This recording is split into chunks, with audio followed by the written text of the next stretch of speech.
for me to sit back here in this studio looking at a guy out here hollering my name when last year I spent more money on spilled liquor in bars from one side of this world to the other than you made.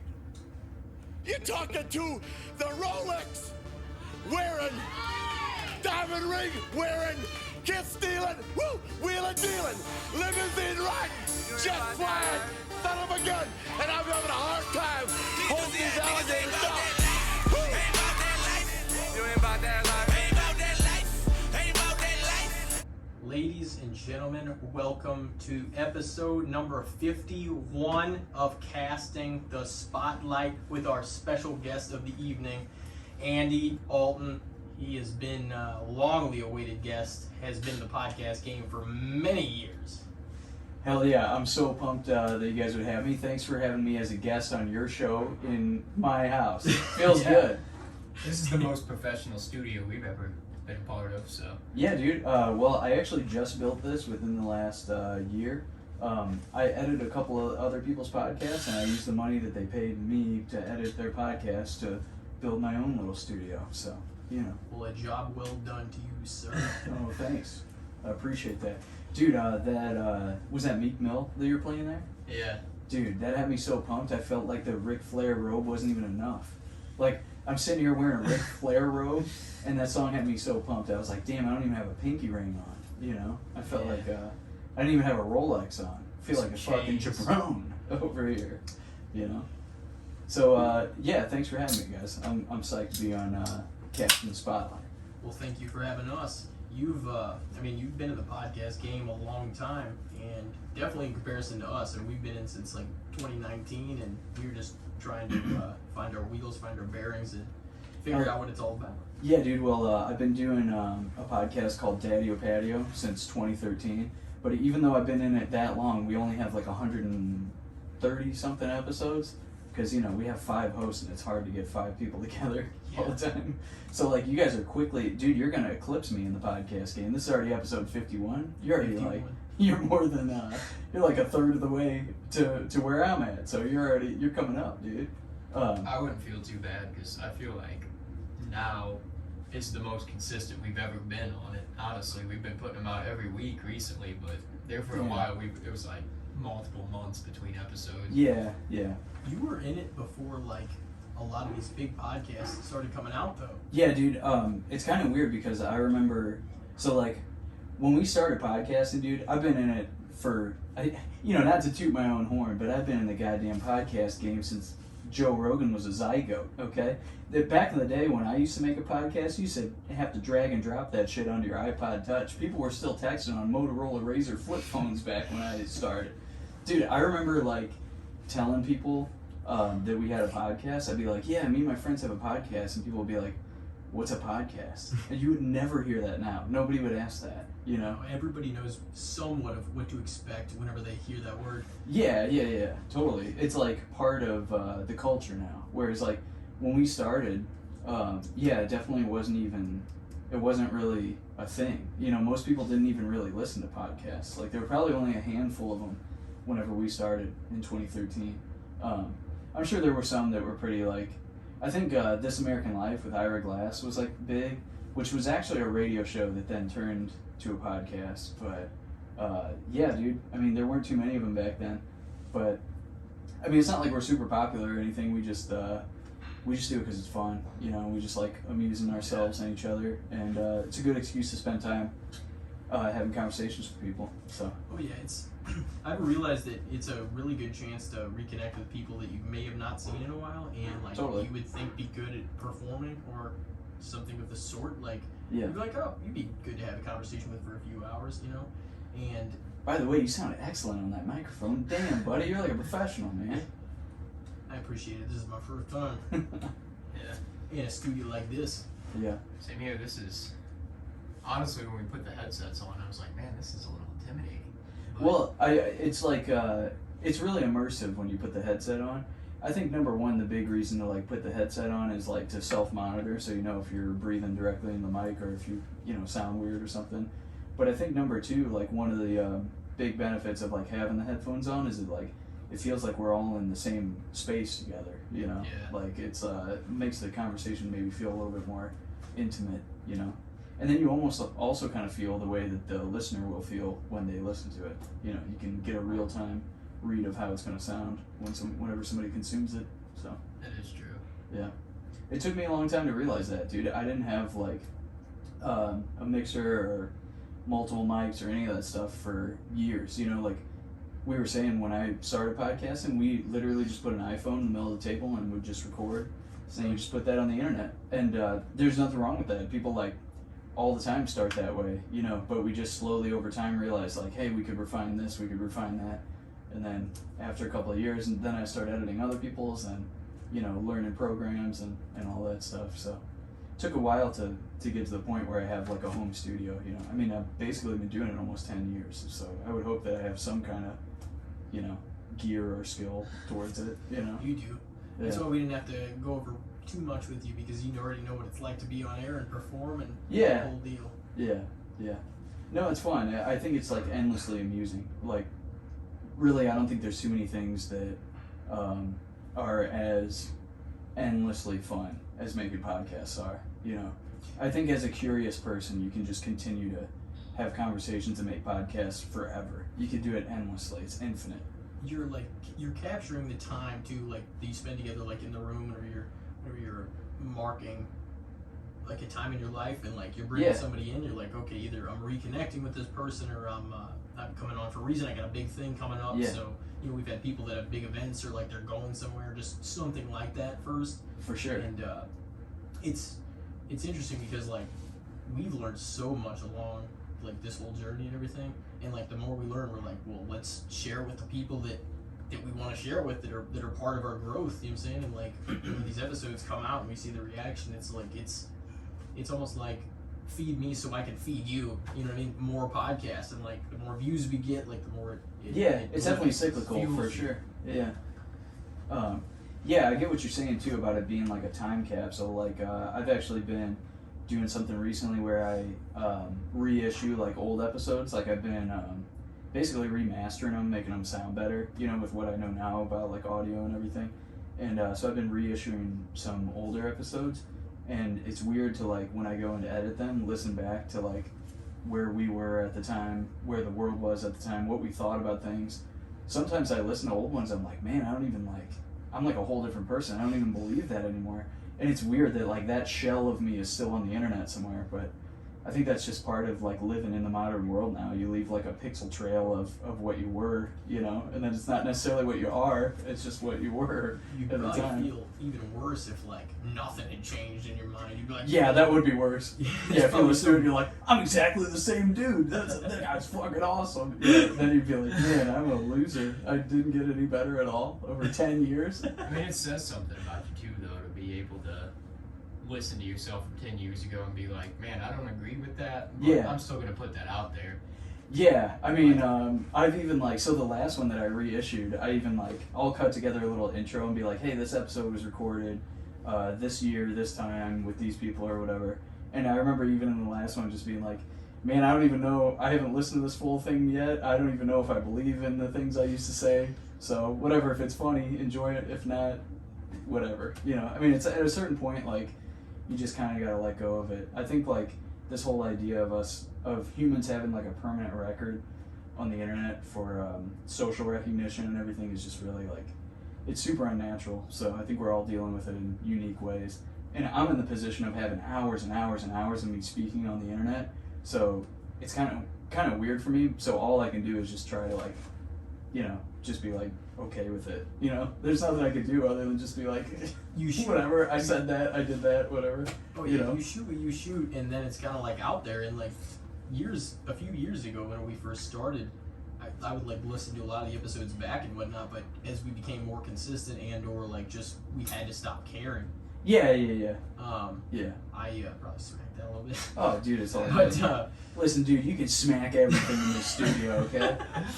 open Smack these more people. can. Listen, this studio's made for smacking. We got Stone Cold, we got Sting, we got a whole Mount Rushmore of wrestlers. Just look at all love these it. guys getting color up here. I love it. So if you're Crimson listening, Mask. if you're listening right now, I just made a bunch of visual references. Basically, we're surrounded by wrestling pictures because, I mean, what else am I going to put up in my studio? It's not true. There's St. Louis pizza and Yeah, memes that's right true. here. And there's that guy. John Candy from... Okay. John Candy's the man. That makes sense. That's What is John- that from? It's from Uncle Buck when he has like the drill, Oh, okay. But I ordered that poster, and on the internet, it was not like stretched out like that. Basically, okay, so if you're listening to this and not watching, I have a poster of John Candy holding a drill, smoking a cigar on my wall, but it's like stretched out where his face is really long. And the picture on the internet did not indicate that it was going to be stretched out like that. So when I got the poster in the mail and I unrolled it and saw that it was stretched out like that, I didn't have a negative reaction. I was like, fuck yeah, this is even goofier than I thought it was going to be. And so I hung it up on the wall. And Yes. it's like my pride and joy now, I mean. His chins look ridiculous. Oh yeah, dude. Somebody like Yeah. pasted it on like Microsoft Word, just expanded. Yeah. They were like, it needs to be a rectangle, and they were like, no problem, and just stretched the bottom corner with his chin down. Just drug the corners. Yeah, dude. No, man, what were we talking about? Having a permanent record on the internet? Oh yeah, and It's getting celebrities canceled for shit they said like 10, 15 years we're ago. forgetting one giant thing, and like they're trying to instill it in everybody. And I mean, have you never heard such thing as growth? Like when we were younger, Yeah, totally. especially and like your age and even younger than younger than you. Obviously, like we're I've said this in past podcasts and everything. Like we're part of the trial run of what social media and all that was going to be. Absolutely. Like, you know what I'm saying? Like we didn't even think about it. We just went on there and interacted and did things, and Yeah. like it's a different game now because everybody is like having to pay for like things they said. It's like, I mean, Yeah, and I mean, I think like what you said about, allowing people the grace of growth is Yeah. important. Everybody Just because else got somebody, it. I mean, because most people didn't make all their mistakes permanently. You know what I mean?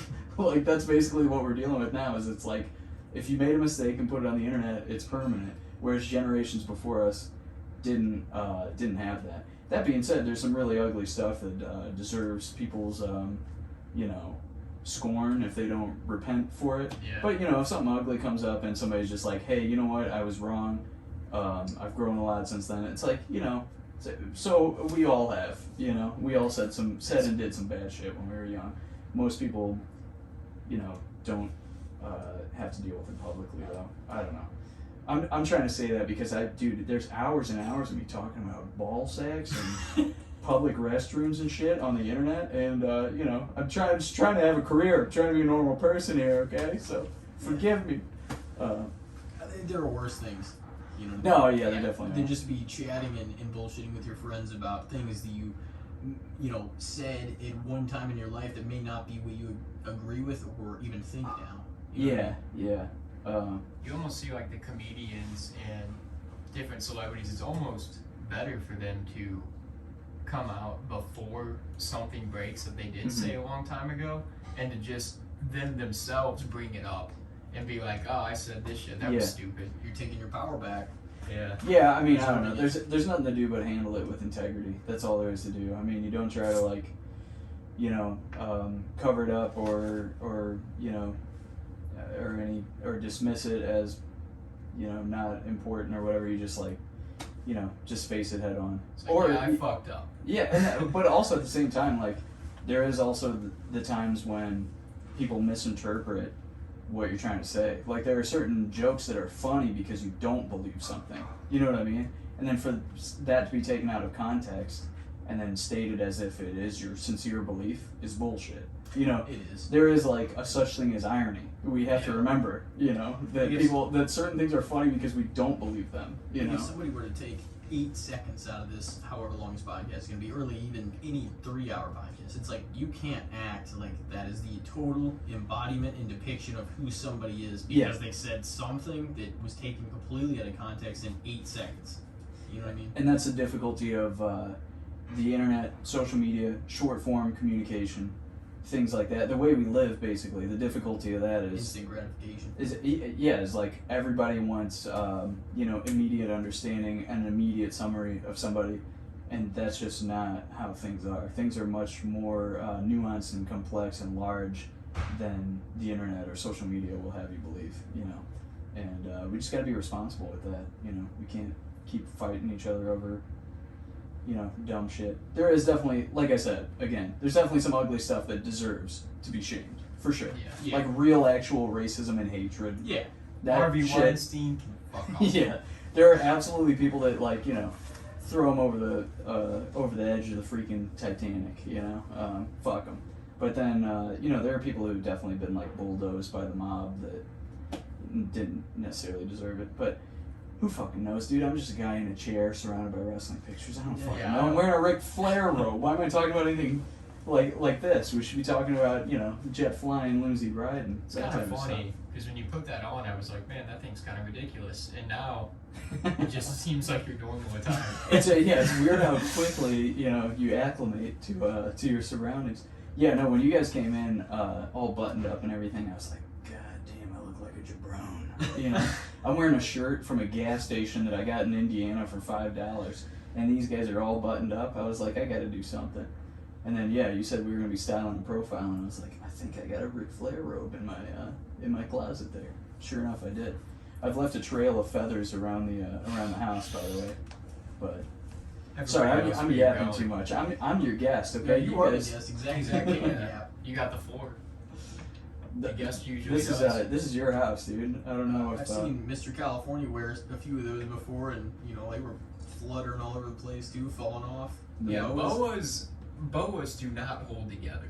No, yeah, they don't. Yeah, there's got to be. Seriously, I just inhaled one deep into my lung, dude. I almost suffocated on live internet. Dude, there's got to be like a better factory than whatever we got, man. Whatever they got down at Party City, ain't cutting it, okay? That's Party not what City, Ric Flair. That's the place to get them. Party City and Walmart and stuff, though, they got the cheap shit boas. I don't know where you get a good boa, though. That's the thing. I wonder what a good one would even feel like. I Hulk don't even know Hogan, what They they might have them in Hawaii. Ask Yeah. Hogan, man. I'm sure he probably got some decent Yeah. designer boas. Yeah. So yeah, I'm really like, I'm just really pumped that you guys are enthusiastic about podcasting. I think it's an excellent thing to get into, and again, I think that it's like endlessly amusing. I think that there's no limit to what you could explore with it. If you're a curious person, I think it's just like the most fun thing you could do. So I was pumped that to see you get into it, and also to ask me to be a part of your show. So I was always going to ask you to be a part of it for sure. Like I wanted to make it. I wanted to do you justice and make sure we are on a good stream of consistently putting out episodes, because like, you know, what you guys have done, whether you think it is or not, like it's no bullshit. Like you've been going since 2013. Like as you said, like it's a long commitment to be doing this. Yeah. I mean, us too at times. Like there's months apart before we release another episode, and like we always had it in the back of our mind, but like there were things that would get in the way, and like when we weren't on a consistent routine, it was easy to just kind of slack off and like not have them. But at the end of the day, like we started this for a reason, and like we love bringing in people, and like every person, the conversation changes like that much more, and like that much different stuff you get into. You release it, like some of your friends, their friends, like, which is important because every guest you bring in, all of their people see it, so they're like, oh man, what are they doing? Like what are they up to? And we always kind of get that feedback, and like it's fun, and it's like I said before about like the feeding situation, it's kind of like hearing that, it's just like, damn, it makes me want to release more episodes, have more people on, like explore all types of different conversations. Yeah, it's wild too, because like the more you do, the more you want to do, you know, like it's like we were saying, it's like a self perpetuating cycle. So the more momentum you get, the more you want to do it. Like that's been my experience anyway. Go ahead. Did you ever like need anybody to give you the gratification for doing it? But like the more consistently we put out episodes, the more people that have like kind of jumped on ship and sort of like supported the podcast, and those kind of fuel you a little bit to be like, oh well, now we actually have support and fans and people that want to hear more. Yeah. Well, since you guys have this audience, let me go ahead and plug all the shit I'm doing. No, I'm just joking. Do it. You can plug anything. Yeah, go ahead. But no, dude, I think consistency is definitely something that you'll benefit from as far as podcasting goes. Like we definitely had more people engaged with it when we were releasing more consistently. But I blame that on my fucking loser friends who can't find the time to come over here and talk to me. So, you know, we don't do podcasts as frequently as we used to anymore. I would like to do it more than I do, but yeah, you know, I don't know, maybe that's just something I gotta jump on more individually instead of relying on other people to do it. Dude, that's what I should do. I should just launch a podcast where I don't talk to anybody. It's just me. Honestly, I do listen to some solo podcasts, and they are entertaining. The only sometimes. one I listen to is Bill Burr. I think he's a freak the way he can just talk to himself. I think it's superhuman. I don't know how he does He's that. great at it. And he just like goes on and on about like what happened on football Sunday and the team that he's pissed off Yeah. at. Dude, I listen to Bill and Theo, and they both have like Yeah, Theo's individual hilarious. single podcasts. And Yeah. but they have different minds too, where They they do. can just ramble. yeah, you know? totally. Yeah. Yeah, it's a superhuman ability, dude. Some people have the gift of gab. You guys know that as wrestling marks, you know. You understand. Some people got the gift of gab, some people don't have it, you know. But Oh yeah, if I get going on the right subject or subjects, like I'll just go and go and go and go Yeah. until I'm bored. sometimes you just need that rocket fuel, baby, you know. Yeah. Yeah. It really is. Just need to enter the realm of, you know, whatever it is you feel comfortable talking about or ranting about that long, and you're like, all right, I'm gonna make this point, and like, Yeah. even if I'm not trying to make a point, maybe I'm just bullshitting for a minute Dude. and a half just to. That happened to me with the weirdest thing the other day. Because like I was saying, for our re-releases of old podcasts, I did I do like a front porch on them. You know, I put a little intro on there, and the reason I re-released the last one is because we talked about BattleBots on it. And dude, when I was sitting here in this room by myself doing the intro, I talked about BattleBots for like 8.5 minutes with nobody else in the room. That's the weirdest shit to be like fueled up about. I remembered like 6 different BattleBots names. It's insane, dude. But like, why in the catacombs of my mind are there the names of BattleBots, but I can't remember the name of somebody I just met? You know what I mean? What the fuck is going on? I don't understand that. It's like the less valuable a piece of information is, the more likely it is that I'll remember it. Do you ever feel that way? Oh yeah. Like, I feel like I have no ability to recall important things, and then the most insignificant detail I can recall with perfect accuracy. Just because your mind, the space in your mind's already taken up by the unimportant. Memory card's full, dude. Yeah. I've been full since PlayStation 1, you know? Oh yeah, like Having to recycle shit. the more years you get into this life, anyways, you're just kind of like, well, you keep growing, but like your mental capacity just it narrows with the times, because you're like, wow, I can remember less and less and Yeah. less from when I was 12, 17, 5, all the other shit. Yeah. It's also wild because, you do have, like, I do think that access to the internet has changed the way our brains work a lot, because you used to have to retain so much more information because you didn't always have a portal to infinite knowledge in your pocket the way that we do now. So now it's almost as if, in some ways it feels almost as if, like, you only need to know that which you don't have access to, and you have access to almost anything. So it's like, I don't really even need to know anything. I don't have to memorize all the BattleBots. I don't need to know what level of Pokemon evolves at. I can fucking look it up, you know? Get your guy to pull it up. Yeah. on the old That's what we pod. need, dude. We need a Jamie, we need somebody to pull it up. Yeah. Yeah. He's the best in the game. Honestly, yeah. We usually we're like, oh, what was that? And we just look it up on Google on our phone Well, with if the we're being podcast. filmed and we have a guest in, or even if it's just us two talking, like one of us could just ramble while the other one looks it up, or the guest Yeah. and the other person keep talking while somebody else looks it up. You know what's wild to me is, like, people used to get into, like, heated debates. Now, if you argue about something, it's like, well, look it up. Google it. You know what I mean? Yeah. Like, no, pigeons only have 3 toes or whatever, and somebody's like, no, they got 4. And you're like, well, fucking look it up. Well, like, back in the day, your 2 uncles argue about the toes on a pigeon. Nobody could look it up. You had to either go find an encyclopedia, or you had to wait till the next time you see that person at the next family party and approach and be like, you know what, motherfucker? I know that pigeons only have 3 toes. You know what I'm saying? Dude, I don't know what I'm talking about. I'm It's like sorry. 6 months in between. You're like, Yeah, I'm gonna fucking see Uncle Dave today, and he's gonna fucking know. just looking in the mirror. 3 toes. This motherfucker said 4. He's wrong. Just I'm coming up to him Yeah. with an intensity. Yeah, dude. Thanksgiving dinner. He thinks he's gonna sit down and have his little mashed potatoes, believing the pigeons have 4 toes. Not if I'm there. Charging him like Stone Cold coming to the It's ring. like we were talking about earlier. It's good to even be doing this right now because, you know, historically, like if you look back in time, like me and you and, you know, Corey and like some of other family, we got together through, you know, like the occasional, you know, Christmas party or like a funeral or something. That's a big occasion to celebrate. So it's nice to like go to the Rumble like several months ago. It's nice to get on a podcast like this. I'm glad you guys came out and did that, man. I was like, I was really pumped to do that. I also feel like, you know, we were coming off of COVID and everybody was like isolated and everything. It was like, dude, we got to do something. Like, let's get out, you know. And yeah, I don't know, man. Obviously, I wanted to like encourage Corey to come back out more and stuff like that. And you know, we don't have to talk about that. Oh no! I mean, we had a great time. Like, other than those lights, like in our face.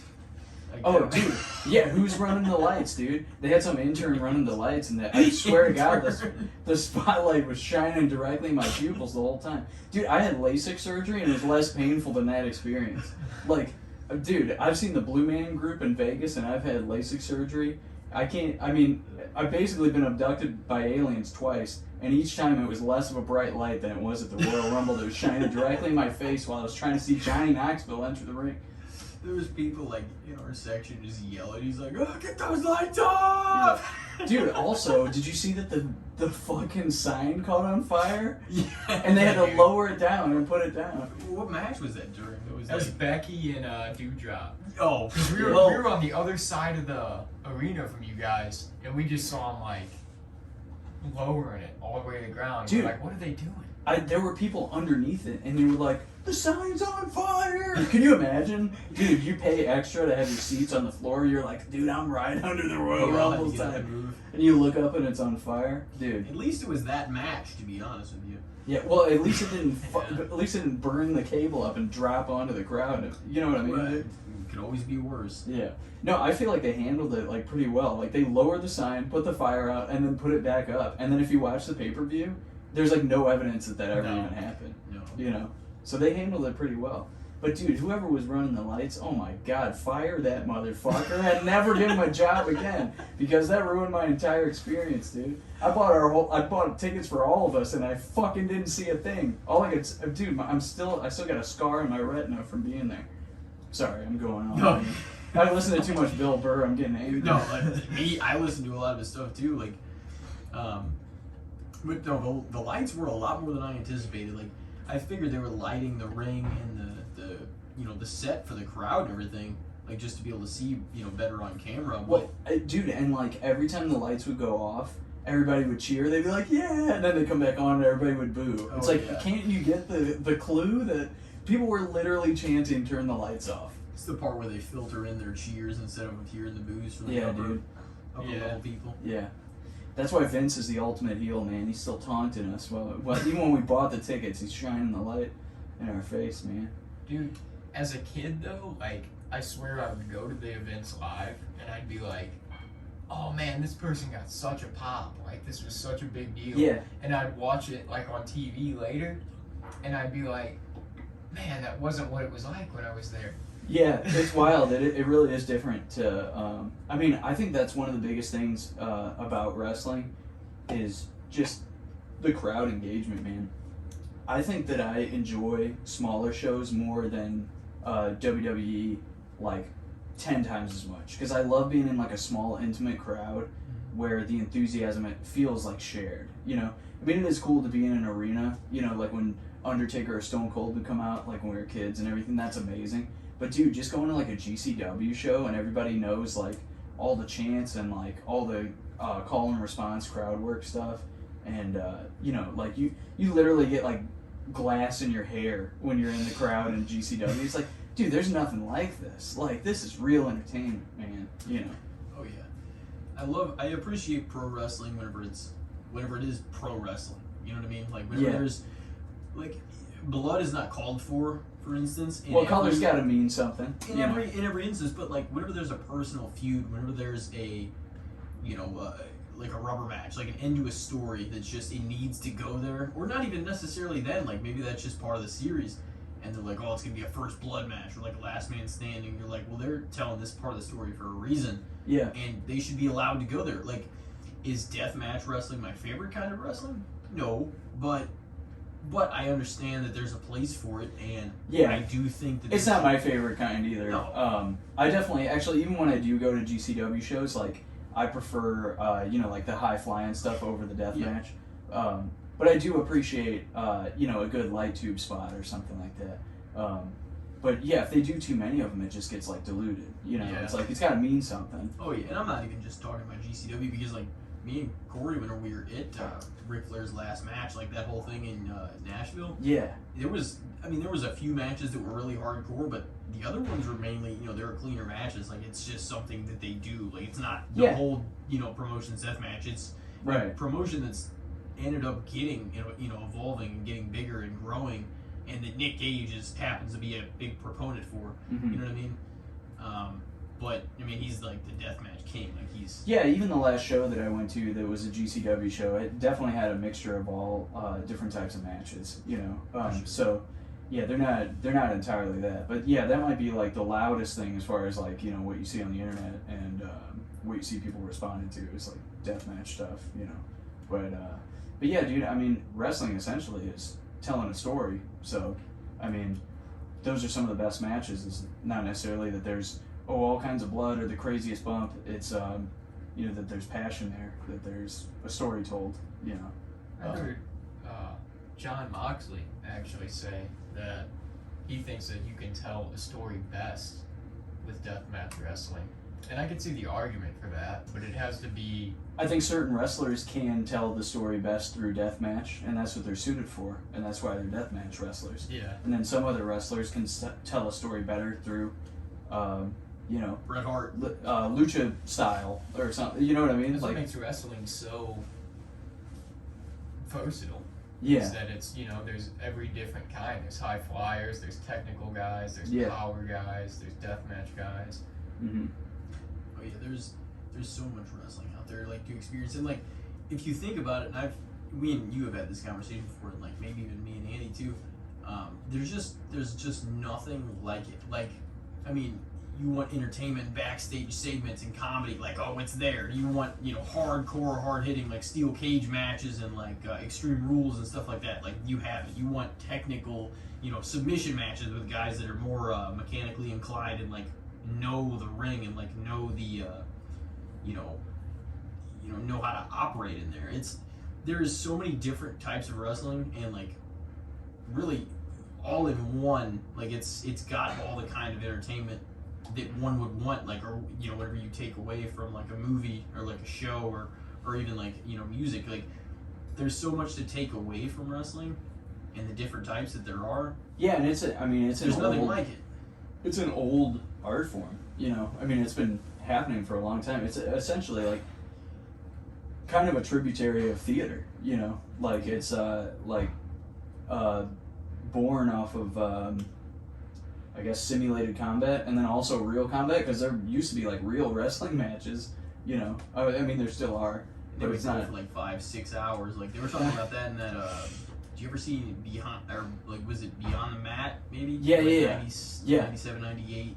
Real quick on Beyond the Mat. Do you remember there's that guy Droz or something like that? Who he ended up getting paralyzed later, but like his gimmick that was being pitched to him was that he was gonna puke because he could puke on command. He's gonna puke. I knew he would know what I was talking about. That's like one of my favorite clips ever. Is Vince McMahon being like, "Oh, you need this trash can? Oh, he's gonna, oh God, he's gonna puke." And they're just in an office and he's like, he's gonna puke. Dude, it's so funny. All right, anyway, Beyond the Mat, what were we talking about? Oh, we were just talking about like the real like depiction. I remember in it was some wrestling reporter, maybe in like the newspaper or whatever, and like he got fucked up one night. Yeah. And and this was at the time when it was kind of a wash. Like some people might have thought or been suspect of that it was a work, like that the matches were predetermined and everything. And then, but this motherfucker, man, he got fucked up one night, and he gave away the results for a show that didn't happen yet. Oh. And then everybody was like, "Whoa, wait a minute! Like, what's going on here?" A lot of people found out like that. I thought you were talking about there was one reporter who he was interviewing a wrestler, and he was like, he said something about it being fake. And then I can't remember the wrestler. He was some dude with like a southern accent. I think he was from Texas or something. That had like a blonde mullet, and he's like, "Is this fake? Is this fake?" And he starts like slapping the reporter or whatever. Oh yeah, I can't remember who it was. Psycho Sid. Oh, was it? Yeah. Oh, yeah. I think that was just something Sid that happened Vicious because did they were that. disrespecting the business. Yeah, Or they, yeah, or yeah. at least in the performer's eyes, they were, Mhm. which can happen because it's like whenever Well, dude, guys, that was in the days of like kayfabe, you know, like. Oh yeah, which is easier to maintain, much easier before the internet and everything. Yeah, We just talked exactly about what we were just talking about. accountability online and everything else, and like Yeah. there's no way for you not to find out about that in 2022. Oh, there's like, no there's way. there's Yeah. just it's out there everywhere, and like kids are on the internet. But there are other ways where you can play into an angle or a gimmick through the internet now, which were impossible then. And I love to see that when people do things like that. I think that's so exciting and so cool. Like I kind of understand where they say it's like the reality era because everybody's on social media too, and they can speak about like just different things that are going on with them, or if an injury's real or not. Like people can speculate. So like there's still, even if kayfabe and like the stories aren't told the same way, they can be told a different way because you're always like, is this a work or is this not? Like even the insider people are really like, man, I really don't know what this is, and they can still throw everybody. So I've told Elijah this too before. Is like, even if something's not a work, it can kind of eventually become a work because you can play it into the story. You know what I mean?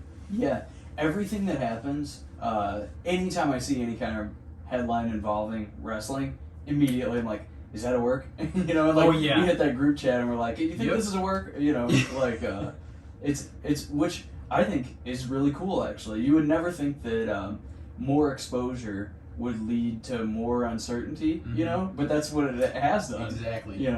Like you would think you'd immediately be like, oh yeah, I can tell what's real and what's not. But it's like now it's almost like if they're playing it up on their social media, like that whole, what was it, like MJF or something recently? And he cut that crazy promo and everything. Like I didn't even know what to think about that. I was like, damn, this is awesome. I don't even care if it's a work. It was so sick. Like that's almost the problem with knowing more wrestling knowledge is it makes you almost more uncertain. Because you're like, I don't know if they're trying to trick the audience or if this is a real thing. Yeah, you can always second guess yourself, which is part of the thrill of watching it, though. So then when you do see like what actually happens, sometimes your jaw just drops. And I feel like that's what I'm looking for in wrestling a lot of times. Like I'm always still trying to be surprised. Like. Oh yeah, and that's like what sells, because a lot of the times if you go down some of the typical, like not maybe the big four WWE shows like SummerSlam, Royal Rumble, WrestleMania, and Survivor Series, but like if you go out some of the other ones, you can kind of see, like you're like, okay, you can kind of predict it, and most of the time you're 85% right. Yeah, I was gonna say like in the last, I don't know, 5 years or so, any WWE pay-per-view I watched, I kind of like, you can kind of see through it, before it happens, which kind of sucks. But that's not always the case with, when you watch AEW and stuff, which I've not been caught up on lately. A lot of the time, AEW, like, even, here's the thing, given respect where it's due, like, now with Vince stepping aside and everything that happened with that, it is a curious place to see WWE in where they're going with, boosting the rating to TV 14, which is, correct me if I'm wrong, and we're wrestling people, more wrestling friendly of a rating, because sports entertainment. You meant to say sports entertainment. But they've been saying wrestling more lately too. Oh yeah. This is what I've heard. I haven't watched the weekly show in like weeks, but I mean, if they do resort, it's called WrestleMania for Christ's sake. Yeah. I mean, what are you gonna do? You're gonna change the name? Sports Entertainment Mania. That sounds atrocious. Yeah. If they did that, they'd lose like 50,000 viewers. Oh yeah. It doesn't even. Yeah, it doesn't even make sense to me. I'm like, why would you be ashamed? Like, I think they just want to see themselves as something bigger than pro wrestling. You know what I mean? They want to see themselves, like, Vince wants to brand people a superstar, like, instead of a wrestler. Like, he wants to brand all his stuff as own. It's why Austin Theory is Theory now and not, Austin. Like, you take away the names, like, you kind of make everyone their own thing, their own brand. Mm-hmm. But I understand that he wants to do that. Like, he also wants to tagline people with certain names to where they can't use it on the indies and stuff. But I prefer Piper Niven over Dewdrop. I meant to say that earlier, by the way. Piper Niven's a way better name than Dewdrop. Same with Pete Dunne. over freaking Butch. Oh yeah, Pete Dunne's way better. What the hell is his name? And his Is he gimmick elected? is way better. Yes. Yeah. Well, I dude, think he's just when Butch. Triple H was doing the NXT stuff, that shit was on fire. So It you know, was. maybe WWE will come back like that. It I always hope it does. It always felt to me like NXT, maybe even 20, even 15 through 18, 19, 20, you know, it felt like an indie show with a budget and with wrestling. You know what I'm saying? Like Yeah, with yeah, good yeah. wrestling. I know what you're saying. I know exactly what And you're saying. it was rock, alternative rock. It was like hard. It was like heavy metal kind of wrestling. Like it was good shit, and like that was what you think about when you think of pro wrestling. And then like WWE's doing more. Oh, John Morrison's squirting somebody with a water gun. You know Yeah. what I mean. I'm glad you brought up pissing because I gotta piss, brother. What? How long have we been going? We've been going for 40 minutes. 40 minutes plus. Should we pause it right now and then We keep can. going? I just hit this old button over here. Yeah, I don't Yeah. really mind either way. Whatever you want to Yeah, do. we can take a little short old. We're gonna take a cool 5 and be right back with you. All right. Bro, I've been holding this in for like Dude, me too. I've been probably since slowly, the 15 I've minute been mark. like slowly. I unbuckled my belt. I tried to hold it for You the did hour. pretty well. Oh man. I was trying to no sell the piss. All right, we are back. Straight back in from a cool 5.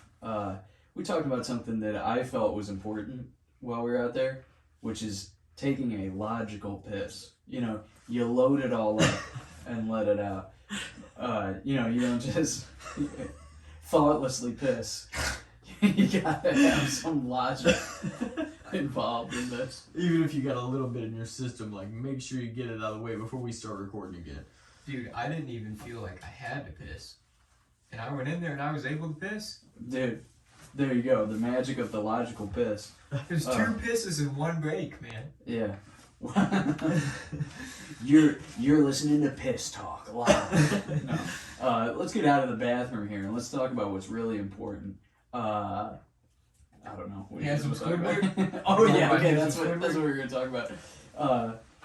My girlfriend Anissa and I, we went to the mall the other day, you know, and I was like, let's go on Hot Topic. Because I fuck with Hot Topic. It's one of dude. The mall is dying, but Hot Topic Yes. still stands strong somehow. It's like the pillar Spencer's of as retail. well. Spencer's, yes, dude. I love Spencer's. Dude, I can't go on enough about how much I love Spencer's, dude. It's fantastic. The honestly. dark emo goth horror movie shit. Dude, it's really sells. everything. Well, And No, it's sex. good. No, I like both. So Spencer's is funny to me because it's like gag gifts, but it's still survived after all these years. It's like shot glasses that's like, actually, I'm a bitch, you know? And it's like Yeah. people are like, you know, like that still keeps the mall alive. Is like shot glasses that have like pictures of marijuana leaves on it. And socks. Yeah, it's fucking awesome.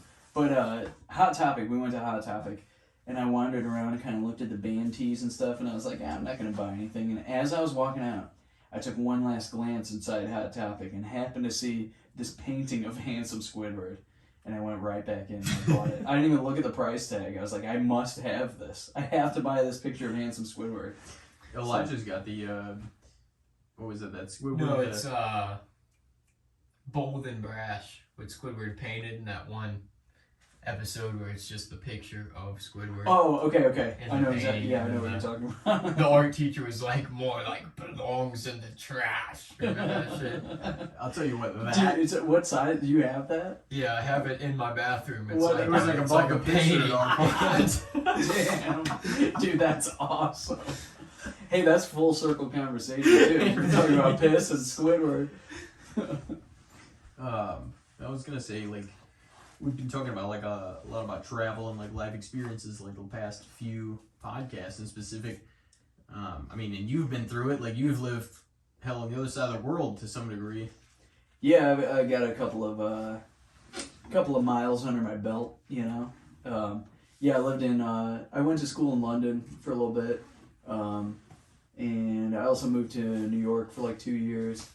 Rode a motorcycle all around the country for like a month and a half. Lived in Portland for a little bit on the West Coast. You know, did some shit.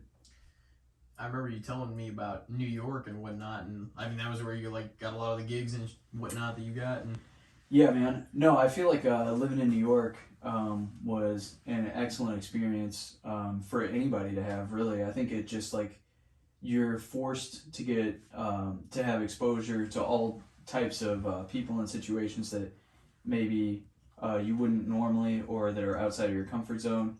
And yeah, I always kind of describe New York as like it's like an infinite variable generator. It's like you go outside every day and it's like you have no idea what's gonna come your way or what you're gonna wander into. And I'm excited by that. Some people may be fearful of that, which I to some degree am fearful of. But you know, I think it's overall good for pretty much any person to be exposed to people and lifestyles and different things that they wouldn't normally be exposed to and that are outside of what they view as normal, you know. And I think another thing that was great about New York City was the subway system is actually very functional and thriving, and most people use it. And so because of that, it's like the common denominator. There's all types of different people who you have to be shoulder to shoulder with every day. And it kind of makes you realize that, you know, we all have a lot more in common than we have different. You know, we're all just trying to live and trying to go forward and trying to take care of the people we love and stuff. Most people, you know, you got your psychopaths that are babbling and stuff. You try to stay away from those people. But you know, I mean, I think overall, like when you travel and meet more people, definitely the thing that you come away with is like more peace, you know, rather than fear, which I think is the value in traveling and experiencing other things. I don't know. That was like a Chris Stefano joke, actually, because he's a New York comic, and he's like, honestly, it's so hard. Like, if you're a racist person, he's like, it's almost impossible to be racist in New York City. He's like, yeah, if you're like, there's no way you're not gonna be arm to arm with other races all day. Yeah. You're gonna be touching people that you don't like or whatever, you know, that you view as lesser. Like there's no room for that shit. But there still are dumbass racist people everywhere, and that shit sucks. But yeah. I think it's less likely in a place that is more, you know, populated and eclectic. It's a And, melting pot. yeah, London was like that too. London was well, living in London is what made me want to live in New York. Actually, I went to school in London. I was just like fortunate enough to, so I went to Webster and they had a good study abroad program, and so I applied to it and I got in, and they pay for your flight to go over there. I was able to save enough money to be able to live over there, although I was like super impoverished the whole time I was there because I didn't have a visa for a job. But I was still able to like experience the city, and I met a lot of people through skateboarding. I was still skateboarding a lot when I lived there, and so I'd go to the skate park. I met all these English kids. We would go to like raves and stuff together. Shit that they would do that I would never have done, you know? Like they would take me to these raves, and yeah, it was wild. But just being exposed to that kind of stuff kind of got my brain going. And then I moved back to St. Louis and finished school. And then literally like when my apartment's lease expired, I bought a one-way ticket to New York for the next day. So like my lease expired on my apartment in St. Louis. I moved everything out. I packed 2 bags. I knew one guy in New York who said I could stay with him for 2 weeks. I flew out there and I stayed there for 2 weeks and just looked at apartments the whole time. Was able to get into one of them, which was very difficult. And then I had like 4 friends who were willing to split it with me. It was a 4-bedroom apartment. We had 5 people. 2 of them were a couple. They drove all the way from Las Vegas to come and move to New York to, you know, to do this crazy idea. And then 2 of the other people were people I knew from St. Louis. Lived there for a year. Then I moved to Brooklyn for a little while. Yeah, I don't know what I'm rambling about now, but yeah, no, I bought a one-way ticket. I was delivering pizzas. I still remember the day I bought it. I was delivering pizzas, and yeah, I just bought a one-way ticket for like the day after my lease expired, and I was like, I'm gonna go see what happens. And I just packed bags, and I only knew one guy who said I could live there for 2 weeks. I slept in his hallway for 2 weeks in his house, and just toured apartments and stuff, and finally found one and convinced like 4 other people to come out there and move with me, and we ended up living there for 2 years. Some of them are still there, but yeah, no, it was great, man. Living in New York was just, God, it was like an adventure the whole time. That's what you're saying, where I was like, remember telling you, I'm like, that's one of my vacation destinations for sure. Just let alone, I mean, like New York day to day is one thing, but vacationing there and like seeing like all the different spots, and you probably can't even see it within a weekend or in a week because there's so much stuff to see, and like Central Park and everything, and the actual city and Times Square and like. But I remember telling you, I'm like, man, at some point I need to get out there and travel. You're like, I still know a few people up there, man. Just let me know. Yeah, dude. Like I think that it's cool to travel there, but what I always wanted to spend some time living in New York. Like, just having grown up watching movies and stuff, you're always kind of like, whoa, that would be cool. Kevin McAllister got lost there. The Foot Clan has a fucking hideout. Everything takes like, place in New York. Yeah, that's kind of what you grow up believing, like growing up in the Midwest and watching all these movies and stuff. So, I always kind of had an idealized vision of it, and I was always interested in living there. So it's cool to visit, but yeah, I think like just living there for a little bit and just doing like, even just the mundane day-to-day there is like not mundane. It's like everything was interesting. It was endlessly feeding my curiosity every day. You just wander outside and just look at shit. Look at what people are doing, listen to what they're saying, try different foods. Like there's no end to what you can do. Like I've heard people say that you belong to it as much in 5 minutes as you do in 5 years because it's infinite. And it's always changing. If I go back to the same neighborhood I lived in New York now, it's like, it'll be a whole different place now because it's changed so much, in such a short amount of time. It's just like, you just jump in and it's just this like amorphous blob of humanity that's always like shifting and changing and, there's always new exciting things happening, which was cool for a while, but that's not somewhere where I felt any permanence. I didn't want to stay there forever, but you just wanted the experience of moving to New York? Yeah, I was always curious about it. But yeah, London really like spurred my curiosity even further because I had a lot of fun in London and in Europe and everything. And then when I came back to St. Louis, it was almost kind of like, not that there's anything wrong with St. Louis. I love St. Louis and this is like my home and where my roots are. Yeah. But it was just very familiar. So when I came back from London, I was just kind of like, man, I was just like really excited for like 5 straight months all the time. And then I was just kind of like, I'm just back in this really familiar shit. And I was like, I gotta do something. So I bought a one-way to New York, and then, lived there for a while and had a lot of experiences. Got caught up in a lot of weird, like a whirlwind of shit that I really didn't expect to do. And then, after that, I did want to move to like LA for a bit. But I didn't end up doing that. I ended up being in Portland for a little bit. But yeah, I don't even know what I'm talking about anymore. But yeah, so, didn't you like? Were there a few like robberies that happened in New York, or you're there? Well, my apartment. So like, I lived in that apartment in Harlem, and then so the apartment in Harlem was great, but we all ended up having that was that first place that I got with like 4 other people. And we all ended up kind of splitting up. And then, so me and my friend Kenny got an apartment, it was in Brownsville, which is actually where Mike Tyson grew up. So we had the apartment for like a week. And then just like one day I came home and like the door was kicked in and like all my shit was gone. I was like, oh, cool. Like, yeah. I'm fucked. I have no money. I have nothing. I didn't have my computer was gone, which is what I used to make the podcast. Yeah. So I had still had a couple of episodes that were recorded and emailed to me, and I went to the Apple Store and edited them on the Apple Store computer and released them. I just acted like I was shopping for like an hour and a half while I like released podcasts from the Apple Store. I did it like 3 times. But all my shit got stolen. I basically just had closed. And then we contacted the landlord like a whole bunch of times, and they didn't do anything about it. Like I just would come back home, and it was like the door still like didn't have a lock and stuff. And it was like, dude, I can't live here. Like what? I don't know. So we ended up like breaking that lease, and then it was really weird. Through all that happening, I ended up getting an apartment that was like an old warehouse space where this band used to practice and record. And so I lived in like what looked like a freaking shanty town inside like a warehouse with 4 people I didn't even know. It was like literally I got it through Facebook on this Facebook group. It was the first post and I just needed somewhere to live. And I like messaged this girl and I went and met with all of them, and they were like, yeah, cool, you can move into this room.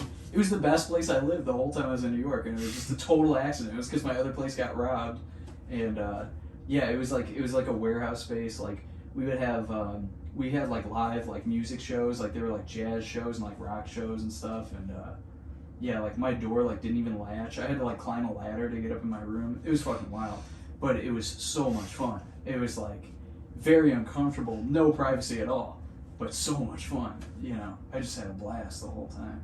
But I only lived there for like a year, but it was awesome, man. Yeah, it was. I never would have lived there too if our place didn't get robbed. You know, like it's weird how like the winds of circumstance will carry you to something better. You know, and I'm still friends with like those people that I roomed with there, and yeah, I still see like what they're doing on the internet and stuff. Some of them moved away, some are still in Brooklyn. But yeah, dude, that was such a good time. Any other questions you got for me? Listen, I'll tell you all my darkest secrets. I don't even care anymore. Yeah, I am curious. As a pizza driver, you said you delivered pizzas. Did you deliver them in the UK or? No, so when I was in the UK, I didn't have a visa to work, so I just had to save a bunch of money. So I was just a student when I was there. So towards the end, I was very broke. But they did have a, like when you paid your tuition, they would load you up with like a card, so you could always go eat at the cafeteria. But goddamn, that food was awful. But no, I did deliver pizzas in Portland. So I drove pizzas in Portland. I used my girlfriend's car because I only had a motorcycle when I was out in Portland. And then I also delivered burritos when I lived in New York on a bicycle. So I would just ride my bike around with a backpack full of burritos and deliver them. But dude, yeah, okay. I'm so glad you brought delivering pizza up. As another person of the pizza streets, man, delivering pizzas is one of the most soul-soothing, fucking incredible jobs you could ever have, man. I fucking love it. Like, I have a full-time job and I still deliver pizzas one day a week just because I need it. My soul needs it. I gotta meditate on these pizza streets, dude. The people need the pepperoni, bro. You know? Yeah, I said it's for the extra money, but... No, dude, it's for the people. No, it's definitely not for the people. I don't... You still deliver more. Pizza, St. Louis Pizza and Wings. Fuck yeah. No, that's, we shit's put over fire. pizza and wings several times Yeah, on this dude. podcast. So that 90s, I bought a 98 Toyota Celica that's a convertible just for delivering pizzas. Like, I have a Prius, which would be the logical pizza delivery car because it gets better gas mileage. But, like I said, I don't do it for the money. I do it for the meditation, the people, the pepperonis, the fucking sauce that runs through my veins, okay? So I have a 98 Toyota Celica that's a convertible, and I use that for delivering pizzas. It's fucking awesome. It's not even work. I just drive around listening to music with the top down. Yeah, I listen to podcasts and music, and I just ride around having a good old time. Dude, I've thought to the edge of the Window universe down. and back while delivering pizzas. I know everything. Ask me any questions, dude. I know it all because I delivered pizzas. Yeah, I'm sorry, I'm honestly, just joking. I'm I the same remember you way. saying that. I have a full-time job now too, but I'm like, you know what? I do need the extra money, but also I don't like. I've made friends there. I've been there for years now. Like, Yeah. I might as well just stay there and chill. Well, and you know the area, so like you gotta, Yeah. you see an address pop up and you're like, I already know where that is. You Yeah. know, you don't even have to look it up. Dude, I'm such an old pizza delivery guy. I started before they had like GPS on the iPhone. Dude, I sound like such an old man talking to you guys. I'm like, I podcasted in 2013 and I delivered pizzas in 2006 or whatever. You also know who's gonna like give you reliable tips whenever you go by their house because they usually do. You know what I mean? Like after years. Oh yeah, you got Oh, yeah. regulars. That's Yeah. definitely how it goes. Yeah, like you We have had this- regulars anywhere. Yeah, Yeah, this but old it's- lady named Mary. Shout out Mary. She used to freaking. Hell yeah, shout out Mary. She used to always request me, and she'd give me like 15 and $20 every time. Hell yeah. And it was like no matter what she ordered. And they started making jokes and shit at the store. They're like, man, what are you doing for this old lady when you go over there? Why is she always requesting you? I'm like, I treat her good, man. That's why none of you know how to treat this old lady. You guys wouldn't know how to treat a woman. I do. That's why I get $15 when I deliver a pizza. Dude, I had a like an experience. This is kind of sad, but I used to deliver to this old woman named Mrs. Blackwell. Shout out Mrs. Blackwell. and she was like an old like diabetic woman, and she was blind. So like I would like knock on her door and come in and bring her everything. It was kind of fucked up. I'd bring her like a cheesecake and stuff. She's probably, as a blind old diabetic, probably I shouldn't have been bringing her cheesecakes. But you know, she's at the tail end. She wants to have a little fun, so I'm giving her what she wants. But yeah, I used to like, I would sit there and talk to her. She'd tell me about her grandkids and stuff, and like I'd take out her trash and stuff, and she'd always be like, I don't know why God keeps me here. I don't know why I'm alive. Like all this like kind of dark shit. And yeah, I always like had fun like delivering to Mrs. Blackwell. And then for like months, I didn't get any deliveries to her. Oh. And then I delivered in that same apartment building upstairs. And I just like asked the lady, like, you know, I didn't know if she would know, but I was like, hey, your neighbor downstairs, Mrs. Blackwell, is like, she's still doing all right? And she was like, oh no, she passed. And it was like a dagger in my chest. I was like, no, Miss Blackwell? Like I knew it was gonna happen. But isn't that crazy, like the connections you make with people, like delivering pizzas? Dude, I still have a couple of other like old people I deliver to, and like when I find out that they, you know, that they pass eventually, it's gonna hurt, man. I'm the same way with bartending. I have like some, I don't really bartend anymore, but I did for a long time, and I had some old regulars, and like when they eventually pass, you know, that's gonna be tough, you know. It's crazy the relationships you build with people, like delivering pizzas or bartending or whatever, you know. Yeah, just a service job that you really wouldn't have to go out of your way to know anybody. Somebody you know would what I never mean? talk Yeah. to otherwise.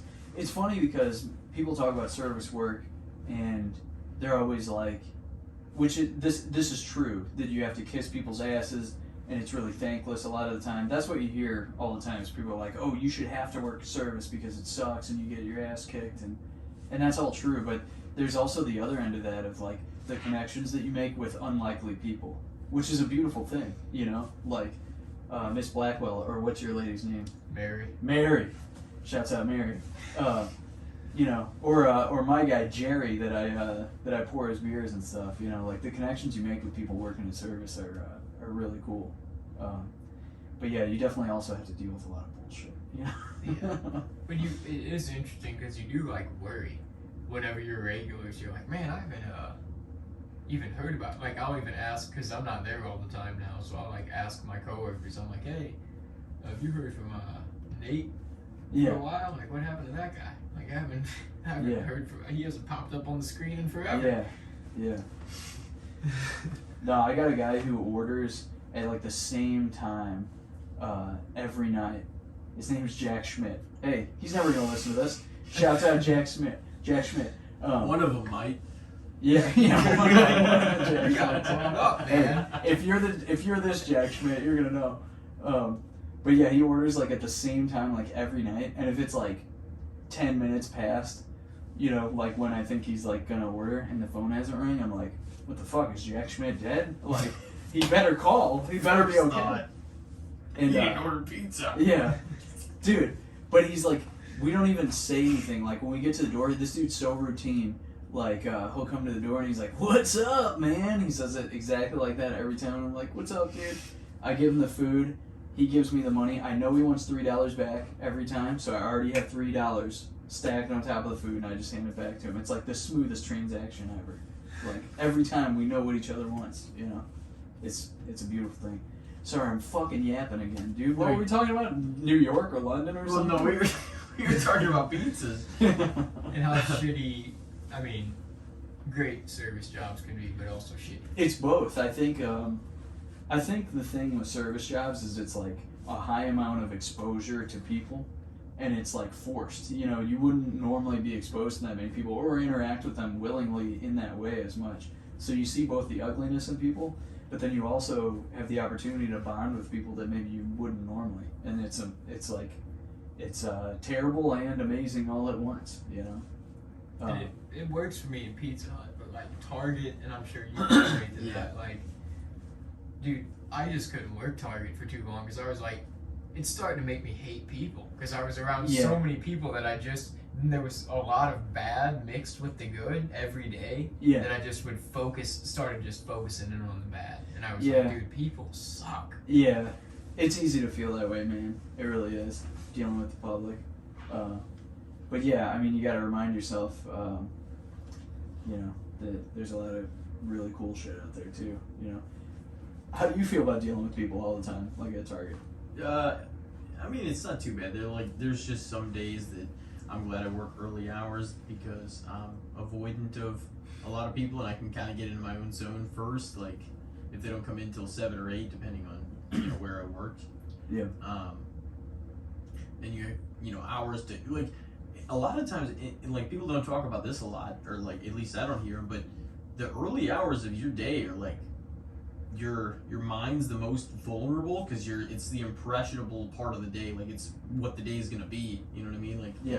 in a lot of times. Sometimes you can have a turnaround, but it's like it. If you wake up and you see something that pisses you off or that you disagree with or whatever, social media feeds you, you're gonna be like, oh my fucking god. Like you're gonna start off like that, or if it's something positive, like, or you just feel good, you're like, okay, well, just sometimes if you stay offline, like you'll be all right. Yeah. But there's just certain times that I don't want to deal with them. But overall, I mean, I definitely consider myself a pretty outgoing, people person, like extroverted person. You know what I'm saying? Even so, though, like you don't always like want to No. I mean, there's times when you're like, there's times where like my mood affects me too much to want to really give you what you're gonna need from me as far as like response wise or just yeah, even a matter of tone. Like sometimes I'm good at masking. I'm like I'm like, oh yeah, I'll help you out and stuff. But like other times I'm like it's hard to hide your emotions. You know what I mean? yeah. And sometimes it all depends on how that day starts. Like it all depends on how it goes. I think that's why pizza delivery is like a good balance of that, because even if you have a shitty interaction, it's like you get right back in your car by yourself and you're like, whatever, like or you can even be like, fuck that, and nobody's gonna hear it. You're right there just in your car. You were talking about bartending a little bit ago, didn't you? Just to get into this for a minute, you said you played a bartender in the Boardwalk Empire, or was it a bartender? No, or so I was what they call a whiskey bootlegger. So like Boardwalk Empire, have you guys on watched? HBO? Yeah, with Steve Buscemi. Have you guys watched that at all? I watched a little bit of it, but I won't. Yeah, I've only watched like a little bit of it. I actually have You not seen it even. yourself? Yeah, my buddy's dad sent me when he saw me in it or whatever, which I at the time didn't even know like what season it was in or whatever.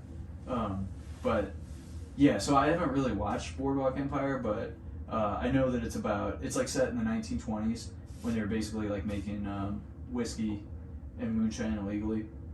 And so yeah, I was like, when I moved to New York, I started doing extra gigs because there was like a couple of websites where you could like, basically you just have to get like a headshot, like a photo of yourself, and then you submit your profile. It's like all your measurements, for costumes and all that. You have your photo, and yeah, you'll get like emails every day for requests, and you can apply for the ones you want and not apply for the ones you don't want to do. And so that's kind of how I made money most of the time I was in New York, because I would just do either extra gigs or stand-in gigs or photo double gigs. And yeah, one of the ones that came up was Boardwalk Empire, which at the time I had no idea. I didn't even really know what it was, But yeah, it was it's a period piece, so it's the 1920s. And so I had to dress in a costume, get fitted for it and everything that was like 1920s. They cut my hair like 1920s. I had to smoke fake cigarettes and move a bunch of crates of fake whiskey around. Did Well, they give you Steve the Buscemi- option if it was like a smokeless cigarette or like an actual cigarette? They're all like fake. So they're actually like ignited, and you're not supposed to inhale them, but they're what's called like herbal cigarettes.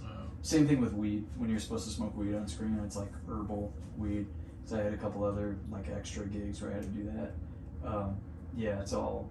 But the thing is, like, when you join the union, so I joined SAG-AFTRA, which is the Screen Actors Guild and American Federation of Television and Radio Artists. Hey, I still remember it.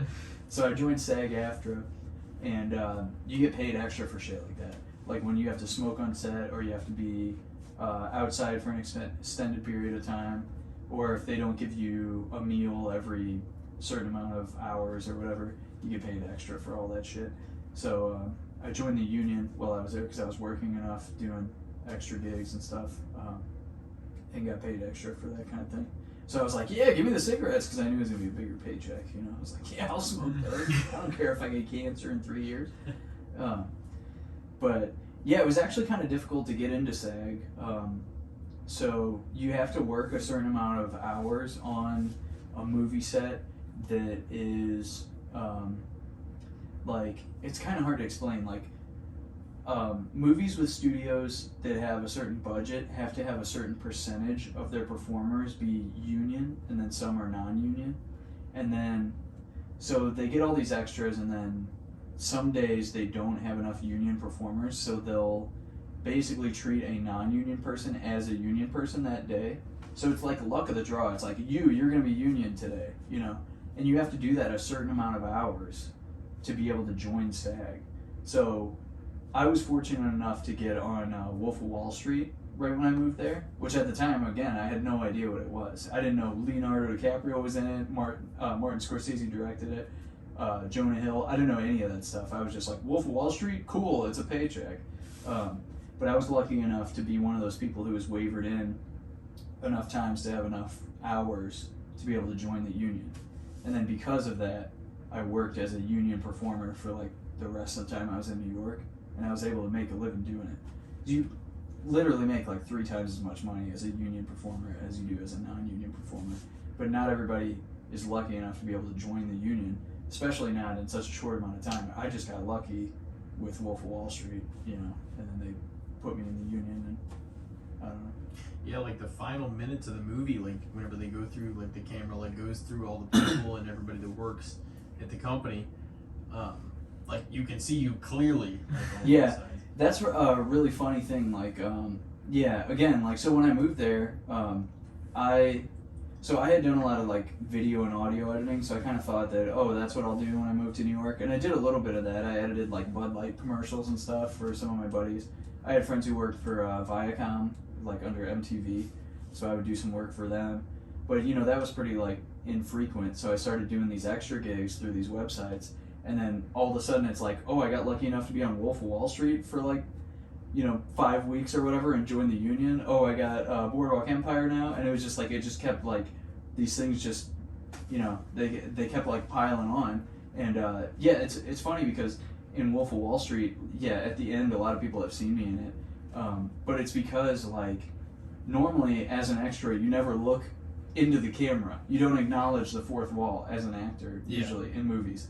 But that particular scene was supposed to be from Leonardo DiCaprio's point of view, so they told everybody, they're like, yeah, as the camera comes down, look directly into it, you know? So that's like the first time you see me on screen in like a major motion picture, I'm looking directly into the camera. So of course all these people that I know see the movie and they're like, holy shit, that's Andy, because it's like I'm making eye contact with you like through the screen. You're like eyes widening and everything. You're like, yeah, like it's not like, that's not normally what happens. hell of a Normally- movie, though, Yeah. honestly. Hell of a movie to get into. Yeah, dude. No, I mean, And to that's, not know. You met Leo, didn't you? I did, like, briefly. Yeah, I met him outside. He was one of the first people I ever saw smoking, like, an e-cigarette. Like, again, dude, that's Well, another when was old... the filming for that? 2012 or 13 before it came out? Yeah, it must have been... Yeah, 2012. Because I It moved came to out- New York in Yeah, 2012. it came out in, like, late 2013. Yeah, I moved to New York in 2012, and it was like, I just happened to like land right into that. It was like right when they were starting, I joined that website. It was one of the first emails I got. It's like, Wolf of Wall Street, whatever, I'll do that. I went to the fitting, you know, got a haircut, dressed like a 90s stockbroker for a couple of weeks, and yeah, just like slowly I was finding out more and more about like what a production it really was. It's like, holy shit, there's Martin Scorsese, you know? Dude, it was nuts. Like, some of those scenes, like those big office party scenes, Yeah. they had just so many people on set, and you know, it was like, it was almost like a real party. Like, you know, they'd yell action, and it's like all of a sudden they're playing music and we're dancing and stuff. And dude, we had like, it was so extravagant. At one point, I had like a parrot. Like my character had like a parrot that lived on his desk. Like I had a bird cage with a fucking tropical parrot, and I had to like sit on the phone pretending I'm taking sales calls or whatever. You know, and we had all these scenes where, yeah, like they had, they had like the thing where they're throwing the little people at the target, you know, like with the Velcro and shit. Like I was there for that. they had all like strippers come in and stuff, and you know, we're all drinking like fake champagne, wearing these suits and dancing around. It was wild. Like it was totally nuts. I really had no idea that that's what I was like stepping into when I responded to an email about like, yeah, I'll do this Wall Street movie, you know, and then all of a sudden I'm like dancing with fake champagne with like strippers and little people getting thrown at targets. It's like, whoa, holy shit, you know, it's crazy. I think I saw it like twice in theaters, and I remember telling him, like, trying to point out, like, oh, that's my cousin Andy right there, you know? Dude, yeah, my brother saw me in it like more than I even did. Like we saw it in the theater, and he's like, "There you are! I saw you again. I saw you there." I was know like, at the ending, like, or towards the like last 5 minutes is like whenever you clearly see you. Yeah. But I was trying to figure out other times. You were also in like the Delivery Man Vince Vaughn movie, weren't you? And you met him. Yeah. Like briefly, I met Vince Vaughn. Yeah, we were like bullshitting about.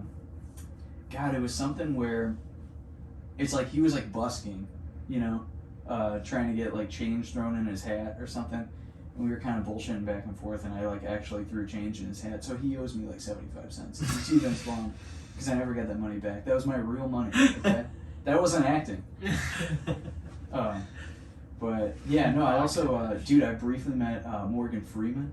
That was the craziest one of all like the celebrities I've ever like interacted with. Morgan Freeman is the craziest one.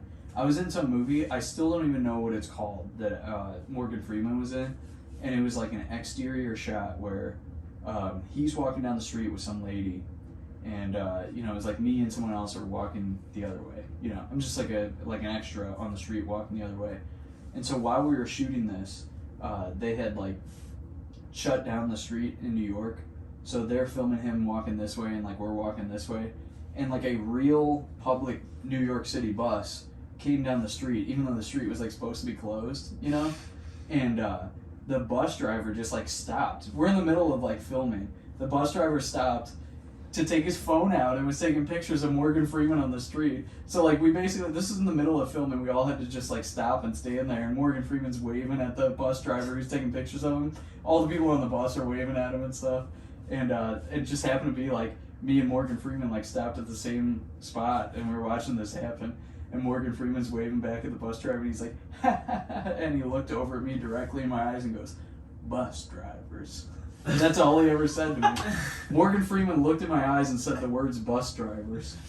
That's the craziest like celebrity experience I've ever had.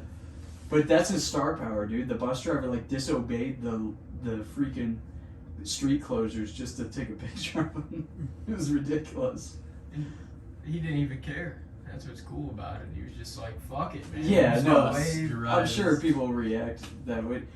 Yeah, he said bus drivers to me as if I'm supposed to know, like, what am I supposed to do? Oh, like I'm supposed to be like, yeah, you know, bus drivers. These like, crazy bus drivers. Yeah, like, what does that even mean? How did you react? I just remember like laughing. I was like, yeah. Morgan Freeman just said bus drivers to me. How were you supposed to react? I was just paralyzed. It was like the voice of God spoke to me, dude. I just agree. It is the voice of God. It is. Yeah. Bruce Almighty. Yeah. He was, I mean, honestly, I feel like he plays God in every role they need a God. Yeah. It's like, all right, the voice of God, Morgan Freeman. I'm God. It's just like, damn, I guess that's him. There he is. Yeah, Lance always says, my buddy Lance always says his moles are a map to the constellation. Like all Morgan Freeman's moles are an exact replica of the cosmos, of the stars. You know what I mean? Because he's God. He might He's like, be hey, God. Bruce, I'm God. Yeah. Shit. No, yeah, yeah, dude. No, living in New York was a wild experience. Not only because, you know, you see and interact with a lot of people that you wouldn't normally, but hey, Morgan Freeman might just look in your eyes and say the words bus drivers, you know. You might just meet God on the street. Who knows, you know? Honestly, like, your experiences living out of state, like, and I always kind of had ambition to leave, but I, you know, like, I will give you some credit for sure for that, because I'm like, Well, you damn, did I'm that like, too. that's what I'm saying, but you did it before I did, and I was just like nobody in our family or nobody, like, that I'd seen, I'm like, nobody really has done something like that. Like, I want to experience a different place. Like, I want to do a different thing, like, especially if the opportunity presents itself and it feels like the right timing. Like, it feels like a chance that you could get out and see the world for something other than the way you've always seen it, which is where you grew up. Yeah, You know what I mean? I think that a lot of people in the Midwest, you know, or in smaller cities, or especially smaller towns, have a similar story where it's like no one I've ever known ever did anything outside of what we do here, and so it seems impossible, you know. So I recognize the value in seeing when other people go out and do something. You know, you're like, oh well, I can do that too, and you really can, dude. I mean, all it is just doing it. You know, like I didn't know any of that shit was gonna happen. I really had no idea.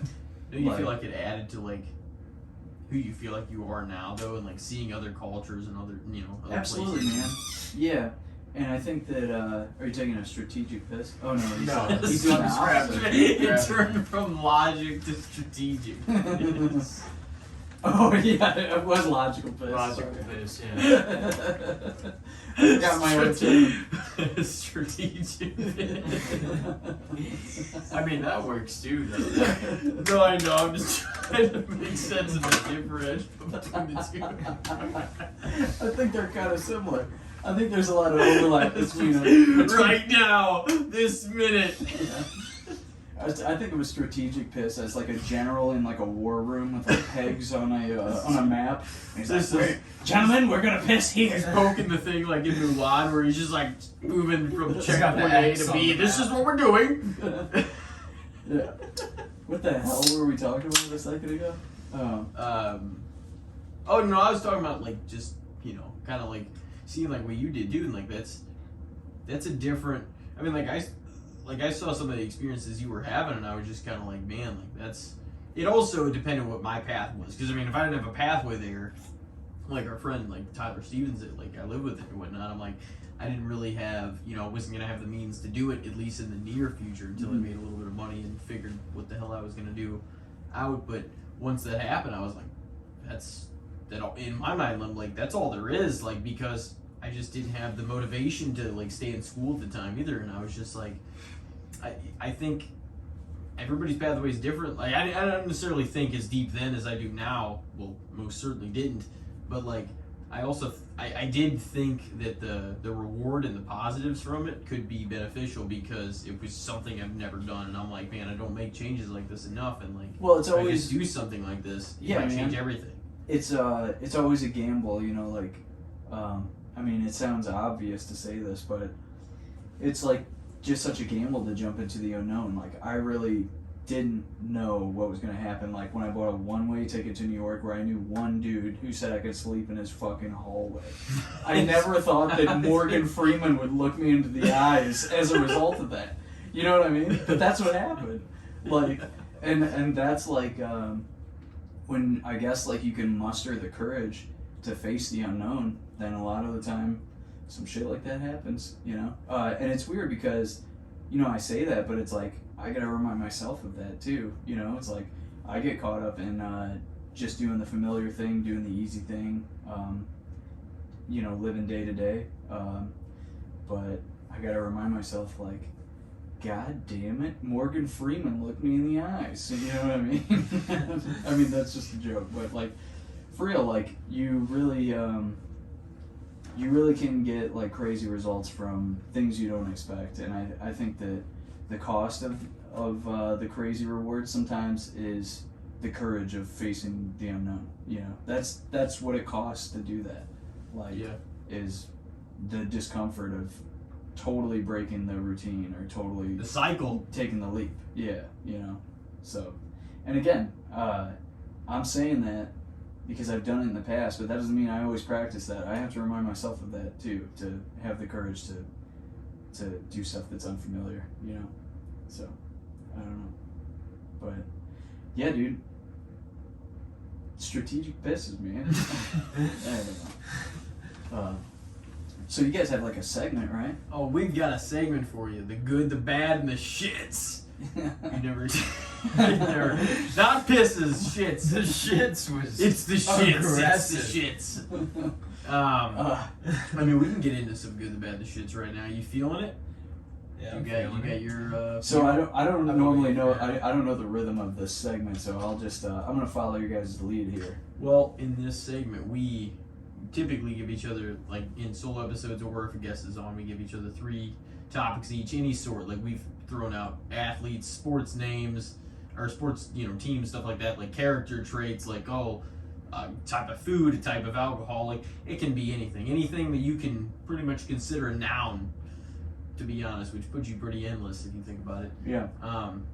And then you we make a value. overrate, and then we kind of make an evaluation, on our perspective of said thing, whether we think it's overrated, underrated, or fair. Sometimes they're easier than others because sometimes they have a reputation, so it's easier to judge. Whereas like sometimes we throw something out there and you're like, damn, I haven't really considered that before. But that's also the beauty of the randomness of the conversation, because it can take us any place at any time. You know what I mean? Like you never know where like one topic's gonna lead, or whether you think it's overrated, underrated, or fair.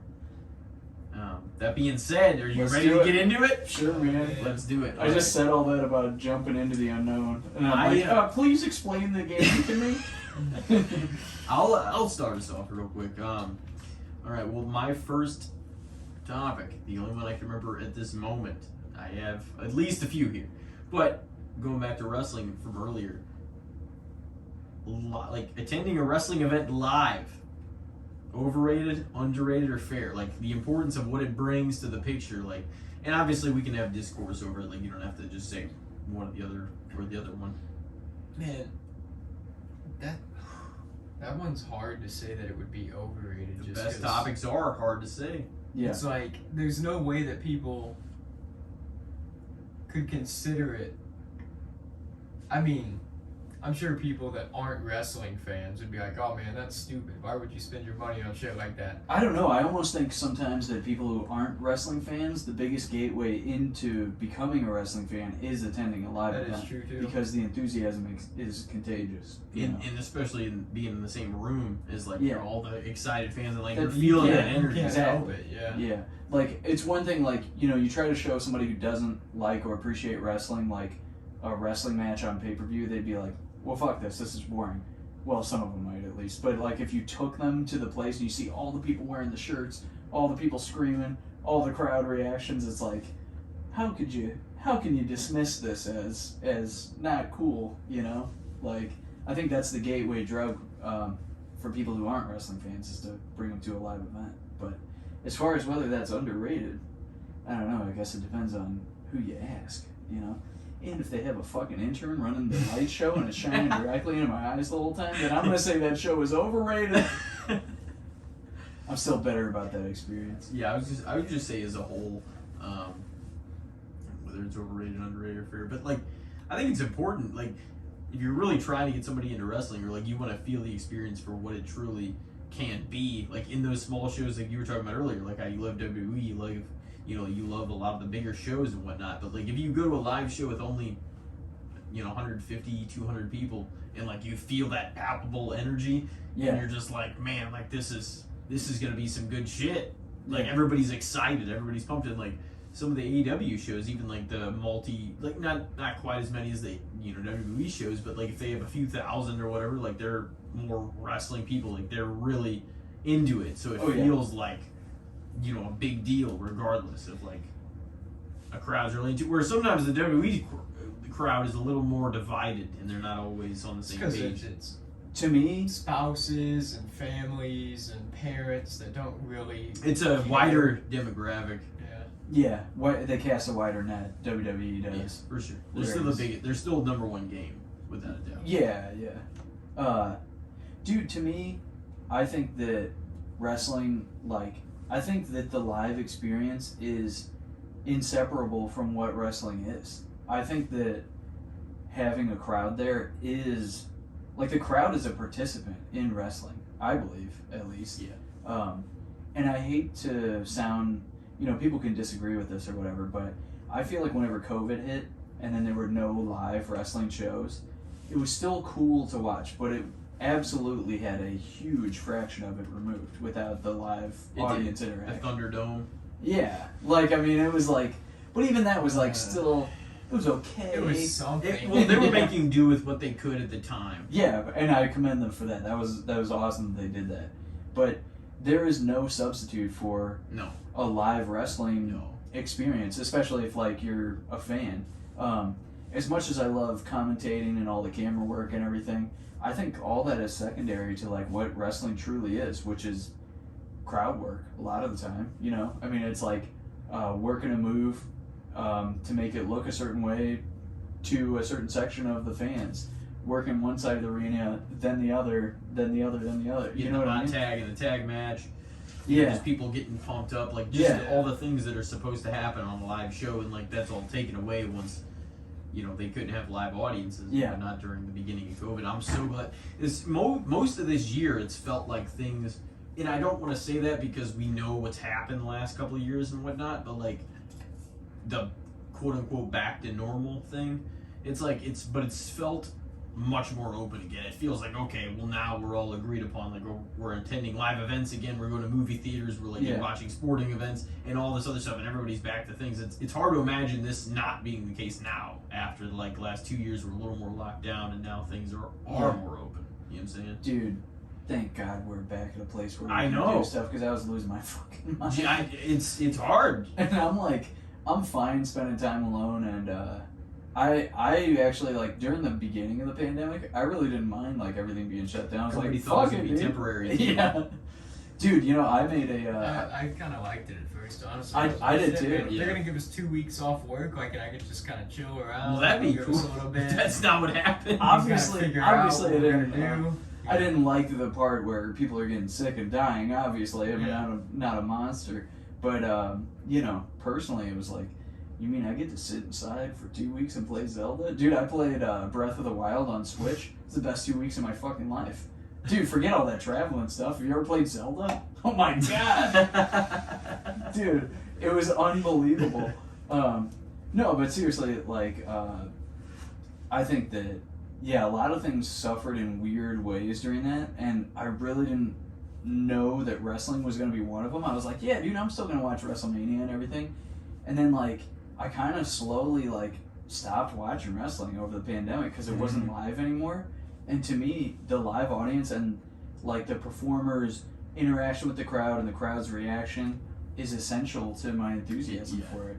And I hate to sound like a fair weather wrestling fan, but man, it was hard for me to watch when there wasn't, like, live shows. Like, that's a big part of it. No, I feel the same way, and there's never been a point in my life like that I haven't been into wrestling and haven't been at least modestly keeping up with it, even though, like, there's been a few years here and there where, like, the product was lackluster and you're kind of like, I'm not gonna watch as much live or whatever. But, like, overall, like, it's always been part of my life. Yeah. I'm sure to this point, if it already has this long, it always will be.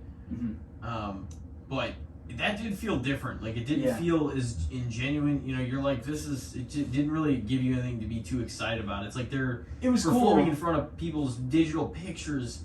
Dude, and, like, also, it accommodated things, but There was they filtered in crowd noise. Yeah, I think, yeah, but yeah. it was Well, like you saw the yeah. people like woo on the screen, but there was no noise. it's That got to was be silly. weird for the wrestlers too. And dude, like, shouts out to everybody who continued wrestling during that and continued performing, because that is a tall order, man. That was a tough task for them to do when they're used to doing it to a live audience. props to them for keeping it going, and rather than just kind of being like, oh well, they found a way to do it, and like they got everybody tested before they went on, and they, you know, but the way things have changed is like the way things ought to have changed, because I mean, we know more now than we did then, and like the only way that it makes sense is to progress forward. You know what I mean? Like, okay, well, we're fine now, and like COVID's still a thing, but it doesn't have to affect us like it once did, because we know a lot more about its effects and, like, you know, what happens. Also, the virus has changed. It's less lethal than it was for most people. Oh yeah, and you know, the and because most people are vaccinated,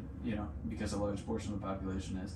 So, but yeah, no, I mean, it's good that we're back to more personal autonomy and everything. It feels more like life again, for sure. Yeah. Is what I will say. But Rather than saying back to normal, because like some of the lessons and the things that we've learned through the pandemic, like, couldn't and shouldn't be forgotten either.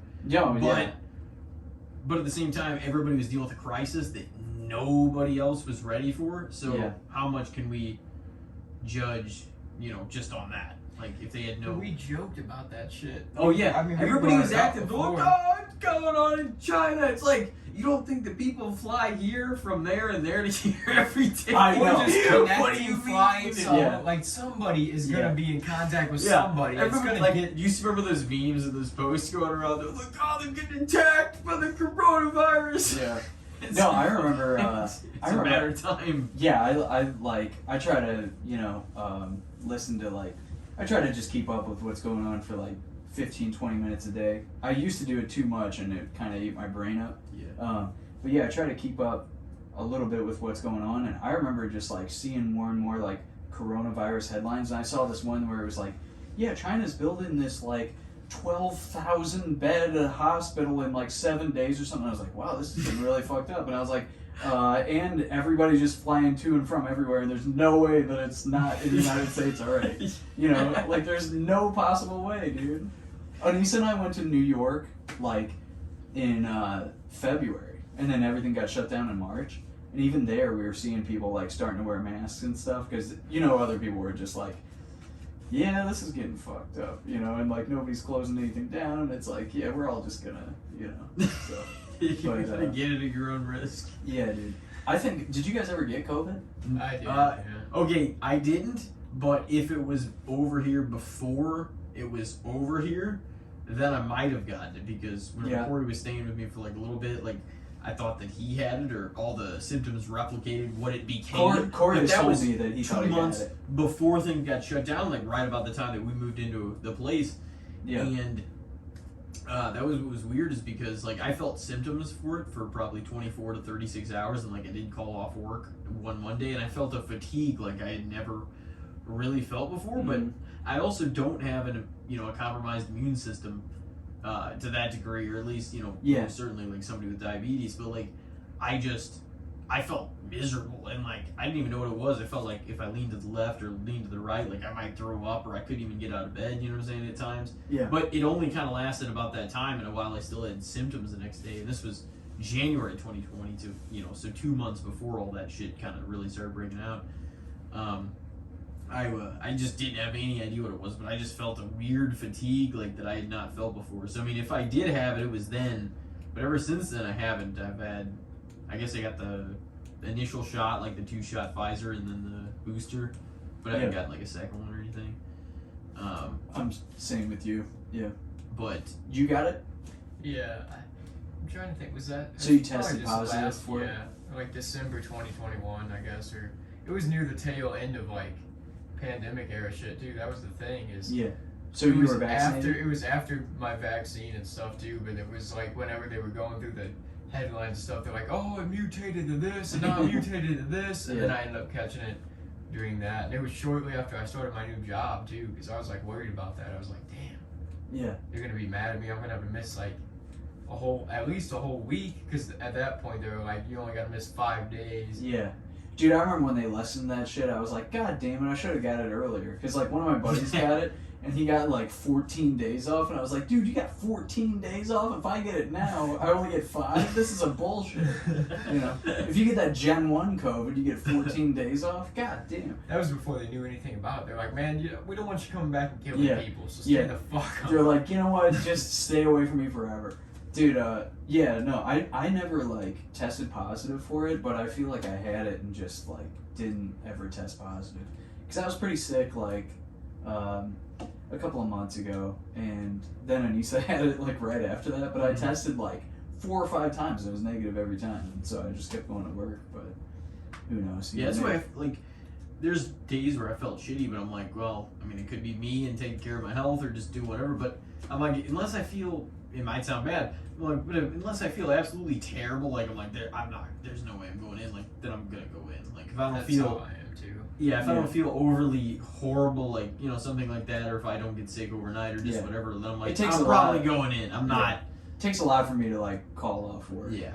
If I'm like throwing up throughout the night before I'm about to go into work, then I'll call in. You know what I mean? Or if I like just feel absolutely. It's usually if it's throughout the night. That's the thing. That's the only way I'm calling in is if I'm like up throughout the night feeling like shit. Yeah. Then I'm like, I'm not fucking going in today. Otherwise, if I feel under the weather, but I still think I can pull it off, I'm like, I'm gonna try it. I'm gonna go in. Oh, I need the money. Yeah, I have worked through some just debilitating illnesses and hangovers in my career as a working person. In fact, when I was a whiskey bootlegger on Boardwalk Empire, dude, the night before I was out in like Midtown with some people, and I got this chicken and rice from a halal truck, which was excellent.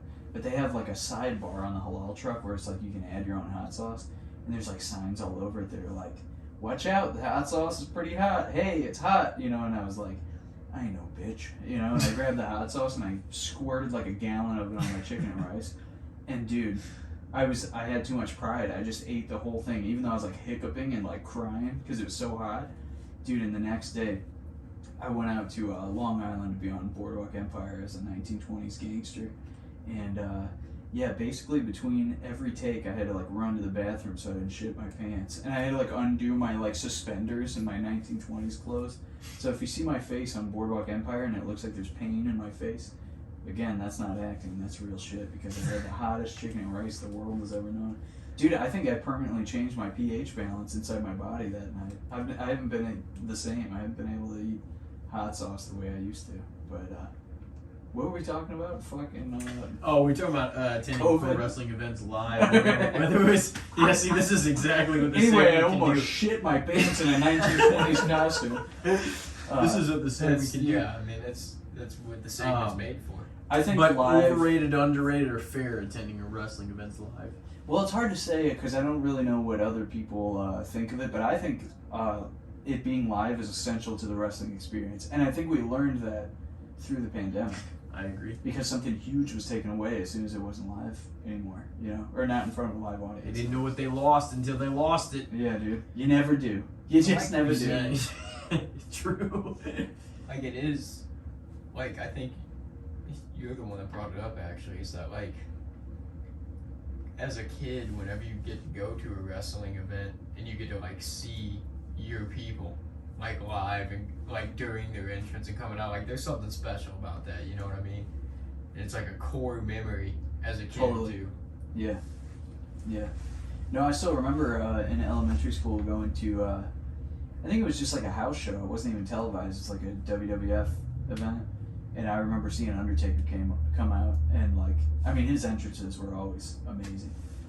But yeah, I was just like blown away by it. And I even bought like a little like dog tag, like Undertaker medallion thing. And yeah, dude, core memory, like you said, man, it's part of my personality. Even more than almost shitting my pants dressed as a 1920s gangster. What'd you say? Well, whether it's overrated or not? Overrated, underrated, or fair? I'd Fair probably say perception. It's a little underrated, probably to the general public, because if you're not a wrestling fan, I don't think you get how wrapped up in the intensity and the feeling and the adrenaline that you get when you're there and the crowd is in it. You know what I mean? Oh yeah. Like you're just automatically gonna get pulled in, regardless of if you care about it or not. Like if you're in the environment of everybody around you caring about it, you're inevitably gonna care about it. Yeah. I think maybe to the general public, yeah, like you were saying, like it might be underappreciated, a live wrestling thing, but to like wrestling fans, maybe it's like fair. Maybe wrestling fans understand like how important it is to be there, you know? Yeah. Or get the feeling of it when they're there. That's why people like return to it all the time. It is like a drug, man. Like when you go there and it's like, you know, bunch of people who are enthusiastic about the same thing you are, it's like feels like home, you know? It's exciting. Oh yeah. What is your topic? What do you got? I guess we'll just stick with the wrestling theme since we're on it, but he's up on the wall. I think about the guy a lot. I don't think we've used him. I know we've used wrestlers throughout it, but Mick Foley. And all the gimmicks, all the characters. All the gimmicks and Cactus Jack and Dude Love Mankind, taking into consideration his whole career. Just, yeah, Mick in general. I'm gonna definitely say underrated. I was gonna say the same thing, and that's among the general public and wrestling fans. Yeah. I think he's underappreciated. Not to me, but yeah. I feel like he is too in a lot of ways. Yeah. Dude, also one thing that's crazy about Mick Foley is like, in the time of his career, he appears to be like one of the craziest ones, you know? And then now afterwards, when they interview all those guys, it's like all the other like normal wrestlers seem crazy now, and then Mick Foley seems totally sane, you know? He Yeah. seems like he like aged better than a lot of the other ones. And he took some of the craziest bumps and did multiple gimmicks and did all the smashed in the head by multiple steel chairs. Yeah. Many times. Yeah, lost his ear in the ropes, you know, lost his tooth in his nose. This God is my witness. This God is my witness. He was broken in half. You know? That's arguably one of the most famous moments of all time. Yeah, I think he's totally underappreciated. I think he's like one of the best to ever do it. And it's also cool because, you know, he doesn't have like the traditional like wrestler's body, you know, like he's... That's what was important about Mick, I feel like, is he was before that era where they were more accepting of all the different kinds of Totally. people and shit. It was kind of like he found a way to make a name for himself in all that. Yeah. And still become what he was, you know? Yeah. Dude, the character work and acting like that he did on the initial inception of Mankind, like whenever he was, you know, in the brown, you know, wardrobe and everything, and like he had that funeral kind of sounding music. It was some of the best character work like they ever had. Like other than some of Taker's stuff, like oh my god, like ripping his hair out and just being mentally like Didn't he have different music depending on what happened? Yeah. Like he would have different, like if he lost, it'd play a different song than if he won or And something. he had entrance and exit. Well, I guess whenever he Yeah. won, he would have like it would almost be like the funeral kind of like sounding music, but it was more it was like just a little more joyful or whatever. Whenever he'd come out, it was like it was a really like, you know, sort of downer experience. Yeah, like a somber. Yeah, it was. Whenever he entered, but like it was a little more upbeat, like almost kind of like circus music or something like that. Like whenever he like won at the end of matches, and that was mainly like 96, 97, I guess. Partially, I don't know if it was in 98 or not, because once he started wearing like the white shit and like the pants instead of like all the brown stuff. Mm-hmm. Then like the character changed, like whenever it started with the car crash and everything, the entrance music. Yeah. And you know which one I'm talking about. It's like Cactus Jack song, And Cactus Jack's song was badass too. Yeah. Dude, love song was like 70s as hell. Yeah. No, the dude, man, like whenever he jumped off his roof as like a teenager, like that was his character then. Like that's what he was gonna do. Like he wanted to be the guy with all the ladies, like, and he wasn't that guy, so he figured in wrestling he could be that guy. Yeah. But then Cactus Jack, like whenever we went overseas and Bang, did all bang! those, and he had all those hellacious like barbed wire explosive matches with Terry Funk. Yeah, in Japan. Yeah, and then like lost his ear and all that, like not too long after. Like those were the matches that really made him like one of the hardcore legends like of all time. I remember watching those on like a shitty VHS, like because my buddy's dad was like big on wrestling, and he got those like Japanese death matches back in like the 90s and early 2000s, you know, like on VHS. Mm-hmm. And me and my buddy Justin watched them, and we were just like blown away. We were like, I can't believe they did this shit, you know, like barbed wire ropes and like the exploding like panels with all the barbed wire on them and stuff, and like, dude, it was like so resolution you couldn't even tell what was going on, but you could just see explosions. Like, holy shit, dude, Mick Foley's crazy. Dude, I think Mick even said that he didn't realize like how intense it was going to be till he was there, and he saw it. He's like, once I walked in the arena and I saw that they actually had barbed wire as the ropes, I was like, oh shit, well, now I know what I meant. Dude, you know what else he said is like about that famous Undertaker bump? He said he never went on top of the cage before to look at it, and he was like, if I would have went up there and looked, I would have said no, I wouldn't have done it. And so like the first time he went up there, that's when he got thrown off, like on the table. He's fighting back! He's fighting back! He just like takes him, fucking throws him. Talking about That cage was a piece of garbage. Oh, it's zip tied. Oh, they broke through! Yeah. Like the first, like the one that Shawn and Taker like fought in, and then you know, obviously like Mick and Taker after that and everything. Like that one just, was just collapsing as they were standing on top of it because people They didn't zip really tied it together, dude. It was like sagging. people didn't really think about them utilizing the top, and it's like, man, like, what do you mean? Like, you could climb up this son of a bitch and get up there, and like, I always thought it was hilarious irony. Like, it finally, like, after they were in the aisle way and Mick decided like he was going to continue the match and give the people a show. Like, you know, we all know the saying, like, the show must go on in pro wrestling. And he gets off the stretcher in the aisle and climbs up the cage. And Taker's just like, oh, dude, just takes the choke slam and he goes right through the cell. That one's even worse than the first bump. As soon as he comes back. Because the first one, he goes through the table, so it kind of breaks his fall. But the second one, he lands flat on his back in the ring. That's the fucked chair. up. He said the the chair chair clipped clipped him on the way down, and that's what put his tooth into his nose, Yeah. maybe. And it just fell on the way. He said even worse than the bump was the chair hitting his like tooth and going into his nose somehow. Dude, you know what else is crazy about that match? Is like Terry Funk comes out to check on Mankind, and the Undertaker chokeslams him too, and JR's like, Terry Funk just got chokeslammed out of his shoes, and like Terry Funk, both his shoes are off. Chokeslammed out of his shoes. He took it, and Terry, who loses his eye like every match, he like wiggles out of his shoes and he like does this, like wiggles out of them as he's like taking the bump, and it was some of the silliest shit I've ever seen. I've probably seen that match more than any other match That's, I've seen in the Survivor history of pro Series?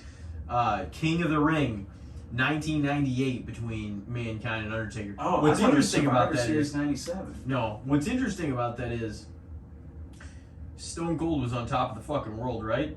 Yeah. He was defending his world title that night against world title against Kane. They had to go on after Mankind. I've heard Stone Cold talk any about other Stone Cold match, any other point in those few years, any other match, it would have been fine. Like, people would have been behind Austin, and like, but following that Hell in a Cell and like something especially nobody had ever seen before, and trying to follow that match was not going to happen. Like, I think that's why they brought Mankind and Undertaker out later on and like lowered the cell again and like made him and Kane's affiliation, like the end result part of that aspect, is because like if you affiliate Mankind and Taker, like everybody just saw what they went through. But if you put Kane and Stone Cold as hot as Stone Cold was at the time, like as far as merch goes, as far as crowd reaction, as far as everything to do with the Stone Cold character, what him and Mick did was not going to be outdone, even if they were the main event and Mankind and Undertaker weren't. But I mean, I always did think it was like that was probably my most viewed match of all time, like the Hell in a Cell match. Second to that may have been Rock and Austin in WrestleMania 17, which was my favorite Mania. Is that the second one that they did? Yeah, they did the first one at WrestleMania 15. Yeah. Same, card that I'm trying to think what else was on there. Butterbean and Mark Gunn had a match on there, actually, a boxing match. Was that the? They fucked Bart Gunn, man.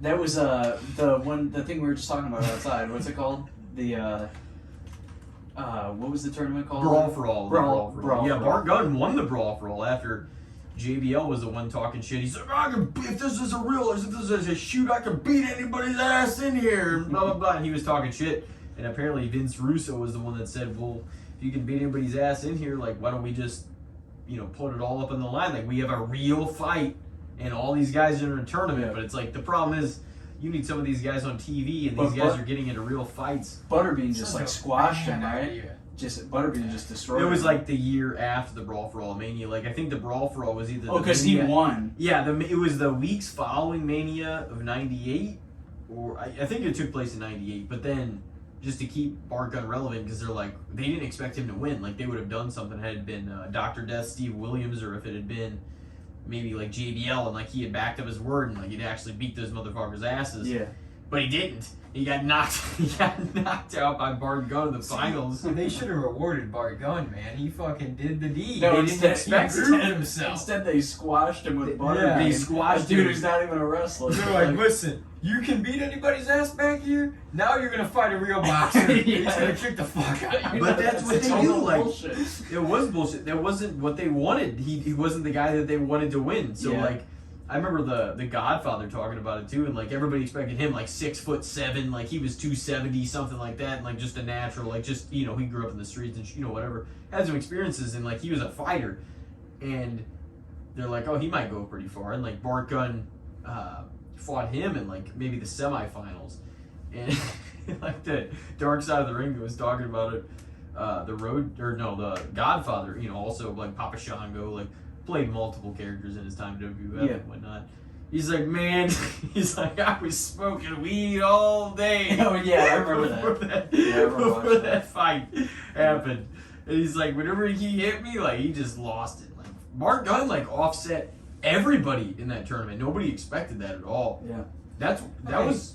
That's Godfather's fault, man. Didn't he see that he wasn't the first guy to fight Bart Gunn? No, Bart Gunn knocked saw what everybody shit Bart up. Gunn was Bart doing. Gunn he had upset. to sober up before, what I mean? I'm pretty sure he offset their favorite in like the quarterfinals or something. Like Dr. Death Steve Williams, who obviously shares a name with Steve Austin. With the irony in that is he couldn't use that name whenever he broke in because Dr. Death already had the nickname. Yeah. And Steve Austin is born, and from there Stunning and Stone Cold, and the rest is history. No, I remember it was like he had like a match in Tennessee or something like that, and the promoter was like, Steve Williams, you can't use that or whatever. He's like, and he gave him like 5 minutes. He's like, I'm gonna come back and you're gonna tell me what you're gonna be. And then they just gave him Steve Austin or whatever. Oh yeah, he bitched about that hard. He's like, I made $40 on my first, televised match. He's like, I'm on TV. $40 fucking dollars. That is really funny. Even though it was in 1989, so I mean, it was definitely worth a hell of a lot more than it is right now. Oh yeah, dude. $40, you could get a bunch of shit back in 1989. Even in like 99 or even 09, you could get a lot more shit. Yeah. I mean, it still wasn't shit though. Yeah. Not for It being still on was TV. not for being on TV, no. Yeah. For sure. All right, so do I have to come up with one of these things? Yeah, I was gonna say, it goes to you now. We said, what do we say? We both said underrated for Mick Yeah. Foley. All right, yeah, Mick Foley, well deserved, underrated, underappreciated. You should go check out some Mick Foley matches and just see how this motherfucker put his body Pretty in the line. sure. Man, I can't. It's hard for me to think of something. The first thing that comes to mind for this is beef jerky. What do you think? Underrated, overrated, fairly rated beef jerky. We Not had even, this a while back. wait. I'm gonna pull back a little bit. Not even beef jerky, just jerky. Jerky altogether. Any jerky. Turkey It's jerky. obviously fantastic, but I mean, it's also like Usually one pricey. of the most expensive snacks you can get. Yeah. The reason I thought of this is because you were saying like $40 in 1988. I was like, damn, you can't even get a pack of beef jerky for $40 now, at the gas station. That's like immediately what I thought. And that's why I'm saying beef jerky. But yeah, dude, no. I think that like if you ask anybody, pick anybody on the street and be like, what do you think about beef jerky? The first thing they think be like, well, yeah, it's really good, but god damn, that shit's expensive. You know what I mean? That's what everybody inevitably confronts, the price of the beef jerky. I think you have to be. I have a pretty simplified response on it, honestly. Like, I think we talked about it a little bit before on here, but like you said, jerky in general. Like, I think we did talk about beef jerky, but even though it's expensive, at the same time, it's like it tastes so good. It's like it's a dry good, so it's gonna stay good on road trips. It's gonna stay good days after, or weeks after, like whatever. Like just like peanuts and all that kind of stuff. High in protein, high in like all the shit that you're gonna want and need. Tastes great. Let's be Even honest. with the price, I'm gonna say underrated. Head and shoulders above other gas station items. You For know? sure, and you don't buy and that's the thing. You don't buy it from the gas station if you're smart and you're like, I'm gonna stock up on this. Like you get it from like one of the warehouse like like Costco or Sam's, something, yeah. or like you even go to Walmart and like you get it a little cheaper. But like Strategic It's- jerky purchasing. for what you're getting, it's one of the best snacks that's gonna be good for a long time. That tastes great. That's high. Yeah, it might be high in sodium, so maybe it's a better snack for like younger folk. No disrespect. Hey, no disrespect, but I'm going to take the controversial position of jerky being overrated only because of the price.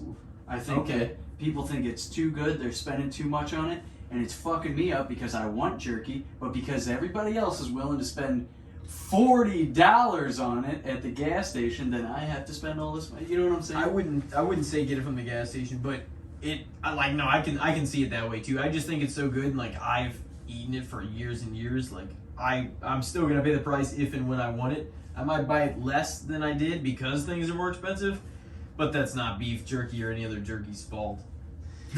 For the amount you get in the bag, though, it is outrageous. It's It like, is. dude, I'm getting 5 strips for $8. I know, we gotta do something about this. Yeah, I need to that's see that's bloodshed. fucking ridiculous. I say we wheel out the guillotine over this shit.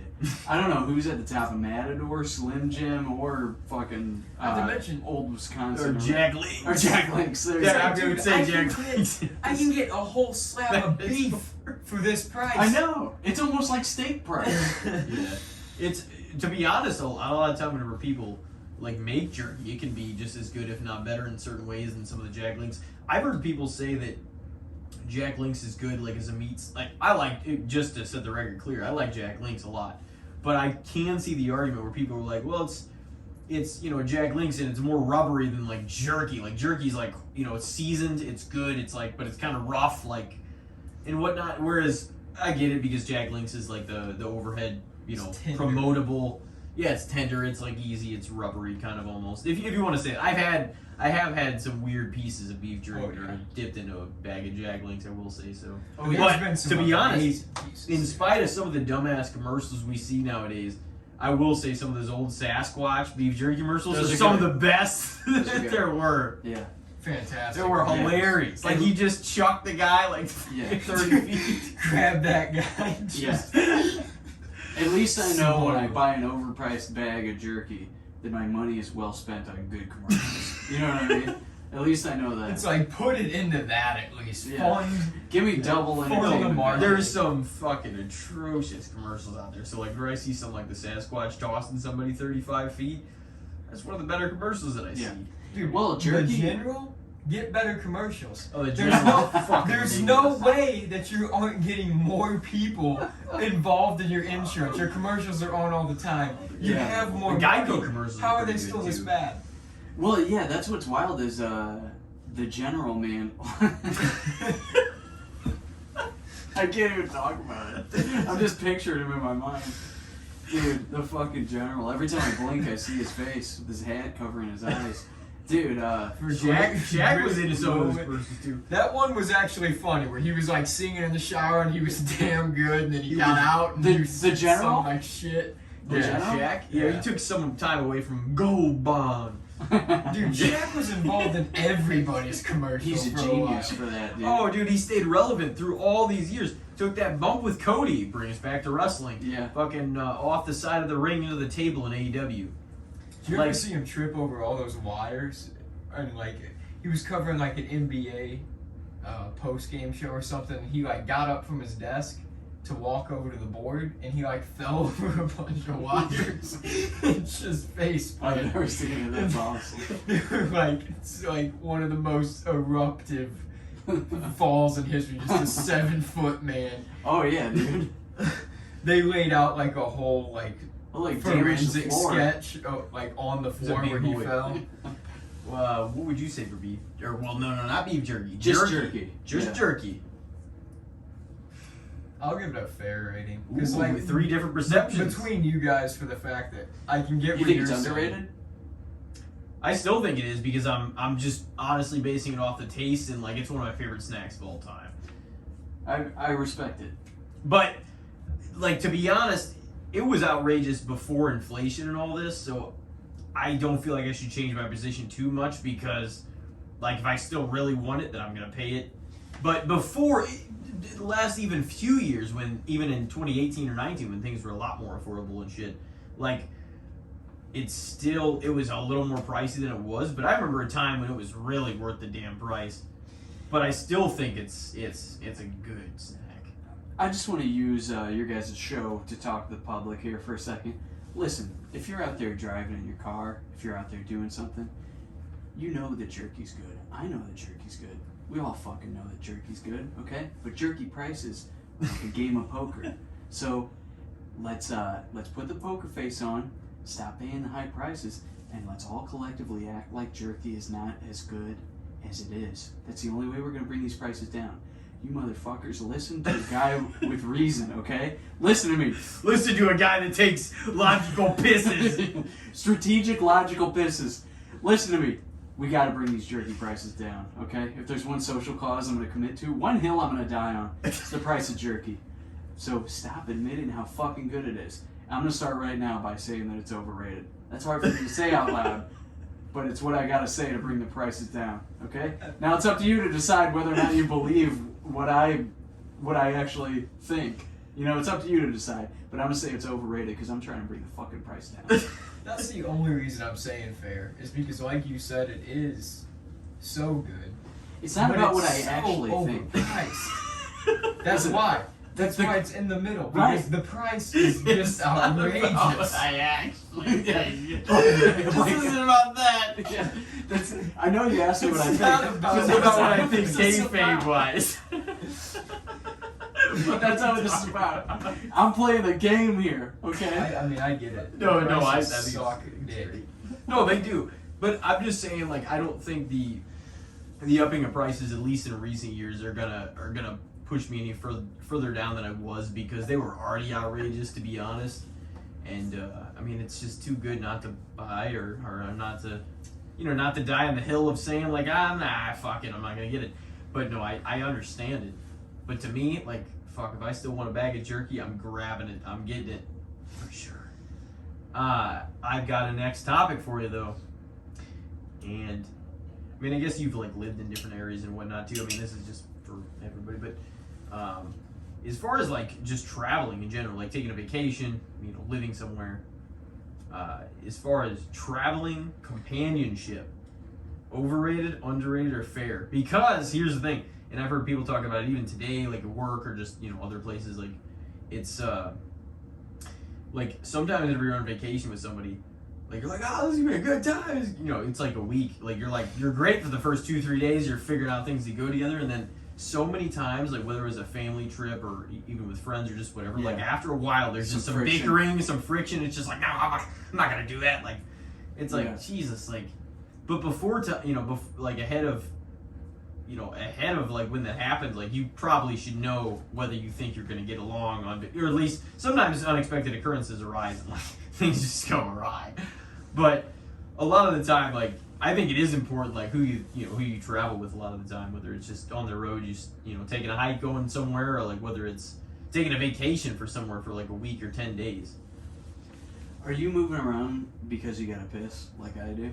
Do you No, have I to mean, piss you like I can do? go piss. I'm just I mean, stretching we out my can- legs just because I'm tall and skinny. It's hard to sit in one position for a long time. Dude, I drank too much of another beer. I was trying to. I See, want here's the another thing. beer, to be honest. Okay, should we take the second pause and then we're gonna close it Yeah, down, and let's- the last we'll do another. Well, yeah, I was gonna say we'll finish. No, We can we'll finish finish. the topics and then we can wrap up. Yeah. But do you want to take a break before that? I just gotta piss real bad. Do you want to start off with the with the whole travel topic, and I'll be right Yeah. back. All right. Yeah, you can do that. Start yeah. it off. I'll BRB. Leave it on. Keep rolling. I feel so bad. Traveling I feel so companionship, overrated, underrated, or fair? I don't know, because I mean, I feel like I've not gone on trips by myself.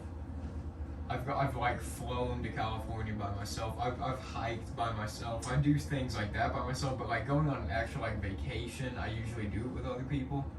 The only thing I'll say is like going with family. If you have like 5 or 6 days and it's with your family, it's like it almost feels like you're on vacation, so you should be kind of relaxed and chill and laid back and Oh, yeah. everything's relaxed. But they like everybody tries to fit all their shit into it. They're like, all right, we gotta go here at this time, we gotta do this time, we gotta do, and everything. Then it becomes a time crunch, and everything's more stressful becomes than a it would rush. be at home. And it's just like, dude, this isn't vacation. Like, what are we doing? Like, I'm just trying to chill by the hotel pool for a while and hang out. This is supposed to be getting away from like the harsh realities and crazy rushes of the regular life. Like this is supposed to be the time of paradise and relaxing and just sitting Yeah. back and like doing the things that you want to do. But like always, a vacation seems a little, I guess, dare I say, like it has to go a certain way, like a lot of people's minds. But like in order to do that, you got to make you got to crunch time. You got to make compromises. Oh, we'll do this today and this tomorrow and this right now. It's like that's not what it's supposed to be. Like it should be kind of at your own pace. But like a lot of the time, the more people you get involved, the more compromises you have to make, and like the more It's like you got to accommodate everybody's interests. Like, okay, we'll go to these shops this day. We'll see this. You know, but also those are things you should probably know before you go on the trip. I should say so. I mean, yeah, most of the time. I mean, you plan certain things, but even doing that, like, if you put too much in the schedule, then the vacation's just it's not even a vacation. No, it's like it's not a getaway. Yeah. The 5 days are just like boom, boom, boom, boom. All right, back to reality. It's like damn. So I think like your experience with other people on vacation is not like, it's like a window. You know what I mean? It's like you gain more insight into them and you and the way you want to do things. Oh yeah. You know, I mean, it's like, well, it's endless days with each other. It's not you go to your home, I go to mine. You know, Yeah. then it's like living in the same place for yeah. you know. Yeah. So whether or not that's like under or overrated. Well, I think the importance of it. I think the travel compatibility really is my question. I think the importance of that is underrated or underappreciated. I think everybody assumes that they're compatible on vacation. I think so too. You're Whenever not. they're just friends, It's let's definitely go true. there, Yeah. and then you don't think It'd be about the fun. 7 actual days together. It's That's like, I know definitely we went to Chili's once together. We had a good time. Let's fucking go to the beach for 8 days or whatever. It's like, nah, dude, that's not gonna work the same. You know. Yeah. Let's That's share. definitely the case. Yeah. Like, you have to have a good travel partner for sure, or Yeah. partners. Yeah, or, and it's a group sometimes for sure. Like, But Yeah. that's what I mean in general, like travel because sometimes it's like there's a few people that are down and like on the same page, and then there's like one or two other whoever. You're like, what the fuck? Like this is what we're supposed to Yeah. be doing. They're like they don't want to take part in any of the shit. Yeah. You also kind of gotta like let people be however they want to be. You know what I especially mean? on It's like, vacation. yeah, it's like if they don't want to go fucking, you know. For sure. That's a good thing about a group, though, is then like if some of you want to do something, Yeah, some then people you go, guys some can people go don't. do that, and Yeah. then the other people can do whatever they want Yeah, to do. yeah. That's another thing that may be underappreciated is group size on a vacation like that. You know what I mean? Yeah. You get the right amount of people who have the right amount of attitude towards this or that, and then people can split off and do whatever. You know what I mean? And it's What's- cheaper. It's what's way the- cheaper that And way. it is cheaper, yeah. What's the perfect, travel vacation size, like a group of people in your opinion, that's not 2 people? Like, I mean, like Depends. how many is? Depends on where Four you're. or five. That's what I'd say. I don't know if I. Well, I mean, I guess my inclination was to say I don't know about an odd number, but like maybe not that close of a. Here's another complication: is that when some people are couples and some people are not, Well, that's then it's like the couple people are like, we always do this, and you know what I mean, and then so they Yeah, try to do yeah. the same thing with that. You know what I mean? If it's couples, probably 4 to 6. You- Probably the 5 you don't want to have an oddball out because then they're gonna feel left out. Yeah, it's Yeah. gotta be an even number. I guess. I mean, if it's like 5 dudes or 5 girls or just whatever, and they're all like, oh, I'm gonna stay in, we're gonna go out and party and shit like that. Or just I'm a sure it's easy to mishmash work group. out because you're like, well, fuck, you stay at the hotel, I'm fucking going out. Yeah. Yeah. That's what I mean. If you have a decently large group without being too big, once you get up to like 7, 8, 9, it's too many because then it's like Well, a I constant mean, but then party. you- You're like, bro, I'm But trying if you to got lay a back. huge But then you cabin really, or something, you know, yeah. then it's like, hey, you might not even. It's like an apartment building. Like, hey, I might not even see this person. Yeah, but then you really have, if it's 7, 8, then you really have people that can split off and do their own thing. Just like maybe 4 or 5 of them go do it, and then the other few are like, we're just gonna kind of chill here and Yeah. stuff. Choose But your it's own like adventure. people can do whatever they want to. It's like you're on vacation. You can, if you want to chill for a while, and then go out more at night or during the day, whatever. It's like it should be more of a free for all for sure. But I think, I don't know. I do think it's important though. I'm with you on that. I think the compatibility of people on a trip is often not thought about enough before people go on a trip. But it's also hard to like confront that kind of stuff because what are you gonna do? Have like an interview like. Now, hey, Yeah. are you like a boring ass piece of shit, or are you like a fun haver, or what kind of person are you? You know what I mean? It's Yeah. like there's no way to really get to the Or bottom did of you it. just be like, sit them down seriously and be like, look, man, I like you, but like, I don't like you enough to go on a trip with you Yeah. for 7 days. You know? Yeah. Yeah. I guess you just gotta gauge it for like what and like you're like, is this gonna be able to work or not? Because I mean, if not, or you have sincere doubts, then you should probably refrain from asking. Yeah, dude. I recently had an experience. I went to like Pennsylvania like 2 weeks ago, and yeah, I basically went on this bachelor party where like I only knew like 3 of the people. You know, like everybody else is like people I didn't know. It's like one of my close friends, but he's also in the military, so it's a bunch of his military buddies, and then like me and Lance and Phil, like so 3 people from St. Louis, and then all his like military buddies. And so I was kind of like, man, is this gonna be like fun? Are we gonna like? Is everybody gonna like want to do the same shit? And like, honestly, it was totally seamless. Like we just got there, everybody was like, we're all just drinking beers, hanging out. We had a couple of things we were gonna do. Everybody went and did it. We relaxed when we were supposed to like relax, and like, dude, it was totally brainless. It was just like effortless, which is crazy because I've had other vacations where it's like people I actually know, and I thought it would be easy, and then it was way harder, you know? But then it was like, I just went on this trip to Pennsylvania with all these people I didn't know, and it was just totally effortless, and we just had a great time the whole time. It was awesome. But Could be part of expectation too. Like, Yeah. you know the people, so you like expect Yeah. a certain thing, and then and maybe this was like, I was like, oh, I don't know any of these people, so it might be weird, and then it was not weird at all, and I was like, oh, that was really easy, you know? Yeah. So maybe it was expectation. Yeah, that's probably part of it. Yeah, I definitely think so.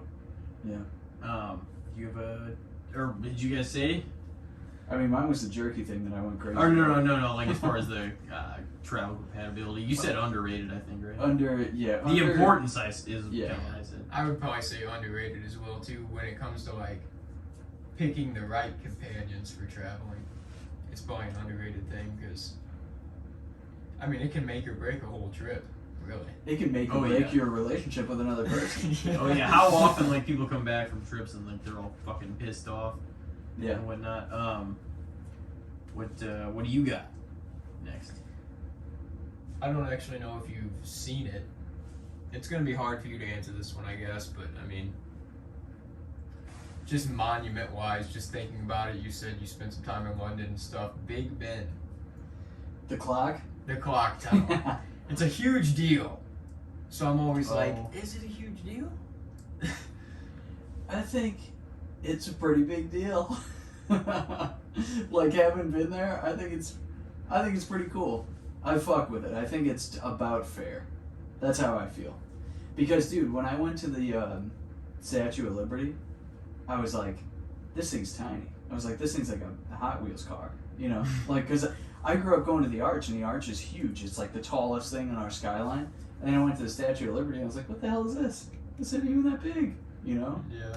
Like, especially watching Home Alone, I saw Kevin McAllister in the top of it, and I thought it was like enormous, you know? It was not near that big. But Big Ben, I went there and I was like, this is pretty tight, you know? I thought it was cool. I bought a little like crystal one that lights up, and I brought it home for my mom. But I put it in, I checked it in my like luggage that goes under the plane, and they chipped the corner of it. Those motherfuckers. And so my mom still has a chipped Big Ben on her mantle. But It's crazy that they did that. Like a lot of that architecture, though, they did that shit so long ago. It's like, Jesus, Yeah. like how did you? Like how long did this take you back Yeah. then? You know? yeah. Dude, yeah, I mean it's like the pyramids. Like people always talk about how impossible that was back then.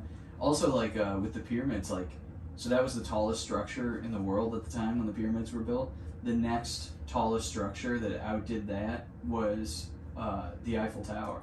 I'm pretty sure, which is a huge time gap between when the pyramids were built and the Eiffel Tower was built. Oh yeah. That's a lot of time, you know, and that's pretty wild that they were able to build that.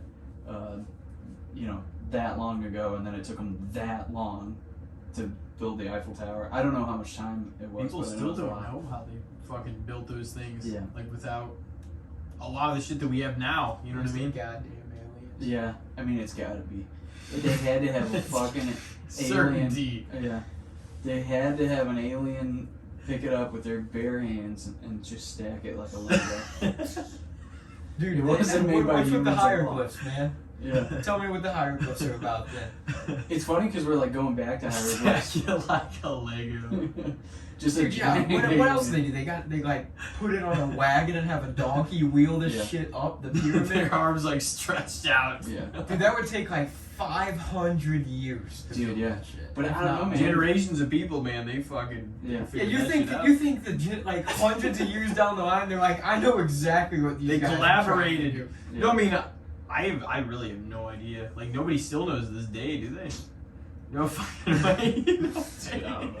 I do. I'll tell you with 100% certainty, it was a fucking alien that came down from the sky. It had to be, dude, or out of the ocean. Yeah. One of the two. Yeah, 'Cause I'll take it. Yeah, I think it was in like an Ancient Aliens episode. Actually. That dude with the crazy hair. Yeah. Yeah. But there was like hieroglyphs of these fish people, of them Yeah. like coming out of the ocean and helping the fucking Egyptians. And I don't even know if it was with the pyramids, but they were bartering with them and shit. It was like, what, we bartered with, like, what?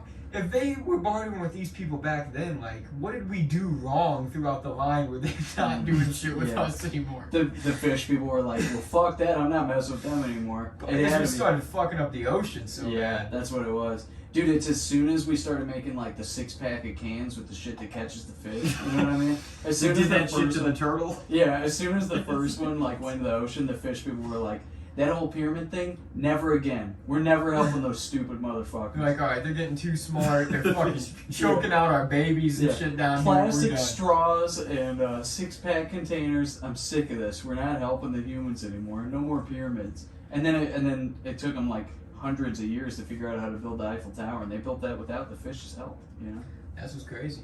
dude. You know what's crazy? You guys know that video with the sea turtle with the straw in its nose. Yeah. You know about that? You seen that? The cocaine turtle. That's what it's called. That's what they call it. I've heard jokes on the internet about it. God, that is so immoral. Don't you see that video and you feel like it's like your fault?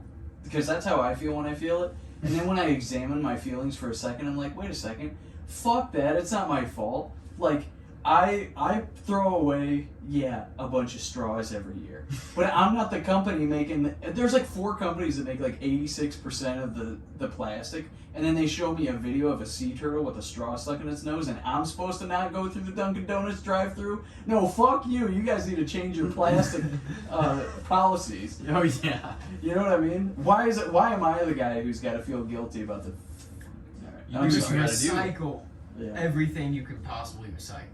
Do at this point. But they no, like that's still the overarching biggest problem. Plastic I do- is definitely. I do gonna cover recycle the as, earth. as much as I can.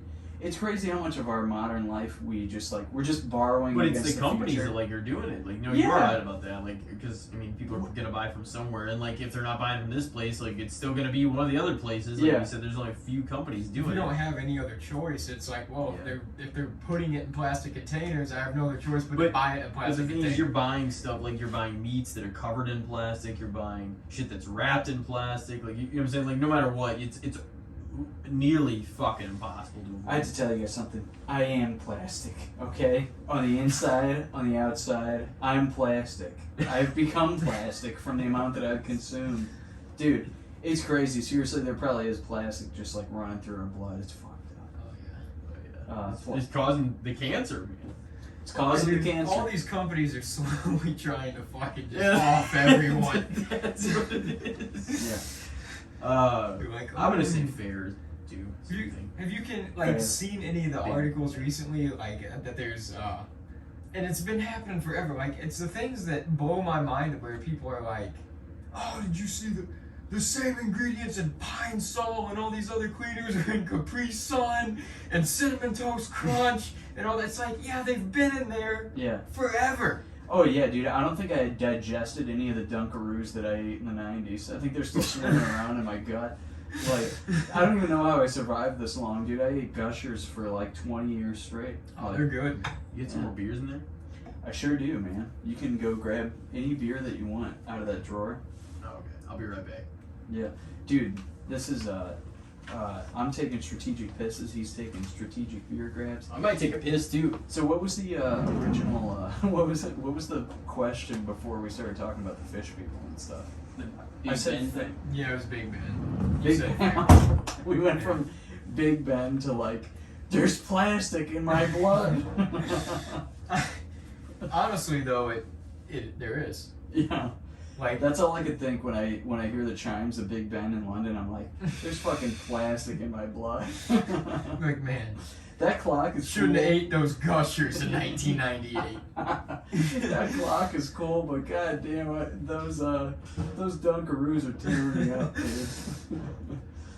No, Big Ben's cool though. I'm with it. That's one of the monuments I like. Yeah, I would like to see the pyramids. I've never been. Yeah, I'd like to go. I think it'd be cool. Africa is one of those continents that's like, it's got so much cool shit in it, and then so much like sketchy shit, and then so much impoverished shit. It's just like Oh yeah. a mishmash of so much. Well, it's also like, I mean, if you go down to like South Africa, there's like so much like political turmoil and like old Yeah. racist history and just really fucked up stuff. like still dealing with the apartheid shit. Yeah. No, it's yeah. And I mean, Africa is like, that's an entire continent with all these like individual nations that have all this crazy history that I know very little about. You know, Yeah. so I mean, to travel Africa would be not only wild because of you know, like the political and historical context, but also because of just yeah, like the scenery and the wildlife and everything. You know, fucking insane. It's kind of like so funny and ridiculous, like thinking of when I was a little kid, and just, or even modernly, I'm sure there's a lot of people that still feel that way, but like just the uneducated American viewpoint of other places, like Oh yeah. in Africa, you just picture like, you know, people with like bringing back buckets of water Yeah. on their heads, and like these little hut villages and the long necks with the rings, and Yeah. Which there are definitely like some tribes that still there's retain definitely all that kind of stuff. still. But there's also just like totally modern cities Yeah. that, you know, I mean, like are, South Africa is extremely racist. yeah, Like, yeah, and that's it in is. Africa, you know? yeah, yeah. No, yeah, I've that's I mean, a they're continent. better than they used to be, but It's a continent I've never been to that I would love to go to. I've never been to Asia or Australia either, or South America. Been to Central America, but never South America. where'd you go in Central America? I went to Nicaragua and Costa Rica, which are actually neighboring countries, but are almost entirely different. It's really crazy. I definitely saw a lot more poverty in Nicaragua than in Costa Rica. Costa Rica is a little bit more open to like tourism and stuff than Nicaragua is, so I feel like they get a lot more tourist dollars and have a lot of like Yeah. expats that own property there and stuff. Whereas Nicaragua is a little more politically unstable, so there's a lot more like poverty and you know, violence and instability and that kind of stuff. And it's fucked up how Yeah, we can keep going. Let's get to our last. How long have we been recording over there? We got 147 right now. Hell yeah! So So we're getting up on like we're like over. Are we over 3 hours now? no, we're about about 2.5 probably. Okay. yeah, I was gonna say 2 hours. And, Probably yeah, about under 2.5 right now. Yeah. That probably has a little more left, but I mean, we can go finish the good, the bad, and the shits. Do you have a topic next? Oh man! So I'm supposed to have 3 of them? I mean, if you want, you You can don't- come you up don't with have to have come up with three, 1, 2, or once. 3, or we can just finish ours out. But you can get into one if you want. Okay. Let's okay, aliens. That's a broad one. What do you think? Overrated Yeah, we already kind of Underrated. discussed them a little bit. or fair? think Unseen it's- universe. I think it's a fair perception. That's I a mean, really crazy IPA that we just brewed, by the way. Go ahead. I think it's a pretty fair perception. I mean, like you said, it's a very vast thing, but I mean, I think modernly, especially more than ever before, I mean, people have questioned the existence of aliens, I feel like, for a long time, but I feel like modernly, too, more than ever, people are almost just accepting the fact that they probably do exist. They're like, yeah, there probably is other life somewhere. I feel like you almost have to. You know what I mean? Like, the amount of like stars and planets and celestial bodies, there's no fucking way that there's not aliens out there. The amount of ignorance to think that as big as the universe is, that there We're isn't the only thing. is insane. Yeah, that is Just as about insane, if not more insane, to like dispute that anything else is intelligent or more intelligent than us exists. Like if you're going to believe in this big picture in general. Dude, I mean, look how much life is on this planet. Not just humans, just all the different kinds of life. Like, you're saying there's not any life on all these other planets? All these other, in any of these other, like, as far as we know, the galaxy's infinite. Yeah, I think most rational people by now have accepted the fact that aliens are real, and they built the pyramids with their bare hands, and that they're coming for you, whether you like it or not. No, but I think that, like, most rational people have accepted the fact that there has to be aliens, you know? Oh yeah, I would say, I would probably say fair too, because I think our interpretation of what we know is fair enough, but like, not like, it'd be awfully hard to dispute like that there's something else, and like, isn't it weird that given all we know about how vast the universe is and how much there is out there, that like, we're not just like hanging out with aliens already? You know what I mean? Is it just that they're just looking very far here. away, or that they're hiding from us, or that you know what I mean? Like, what is it? What's wrong with us where we're not invited to the party? You know, because there's got to be other alien civilizations. Not only do they exist, but there has to be ones that have interacted with each other in the past. You know. Mm-hmm. So why aren't we? Well, that's why aren't we the playing? big, you know, like. Are we just way out in the... There's a theory that we're their experiment too. Like, that they, you know, they created us, and that we're like the social experiment to see how we do. They created us out of their blood or whatever, and we're part alien, part... I don't even know, whatever else. But that we're technically, that's why we were able to get mentally above like primate level and develop to what we are modernly, is we were the social experiment. And they're like coming back and checking on our progress however often, and that's why. Wouldn't it be so like sad if that was the case? If like aliens did create us and they're like, let's see how they do, and then they're like, oh, they're slowly destroying the planet by putting plastic in everything. You know what I mean? They're like, they figured out how to make this thing, and they just do it for everything. They make everything out of plastic. They got plastic in their blood. They're like, they're still stuck on this money concept, and this plastic shit is cheaper, and they're fucking up the whole planet because of it. They're like, they keep trading little pieces of paper around for pieces of plastic. I can't deal with these people. Dude, that's why they're not talking to us. They're like, just let it burn. Yeah, let them go. Let the ship sink. Yeah, let them destroy themselves.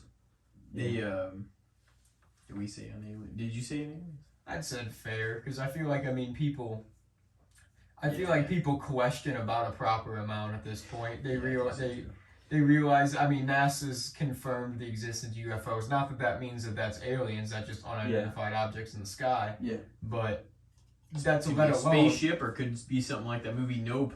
That's let alone they fucking said. Yeah. It was like a giant moth or something fucking crazy. Maybe not like that, but you know, like, who knows what it is? All they're saying is they don't Unidentified, know. They're like, something was in the sky that we don't even understand what it was at the time. So, and that is enough proof for me to realize, you know, if they're coming out and openly saying that to the public, like, yeah, I mean, there's probably, let alone, they might not be visiting here necessarily, but they could even be, some of it, if there's vast amounts of alien life out there, like there's some that's probably way more intelligent. Yeah. But I think we almost give them more credit, because there's probably some that aren't as advanced as we are. are. Yeah, there has to be. Yeah, there's got to be somewhere it's like... they just have no way how to leave their world. Yeah, like us. Yeah, we're stuck. Well, no, I mean, like, no, but we've spent spaceships out. Like, people have visited other planets but and shit like that. Not gone far enough That to are be our able own to... solar system. No. Yeah. Not really.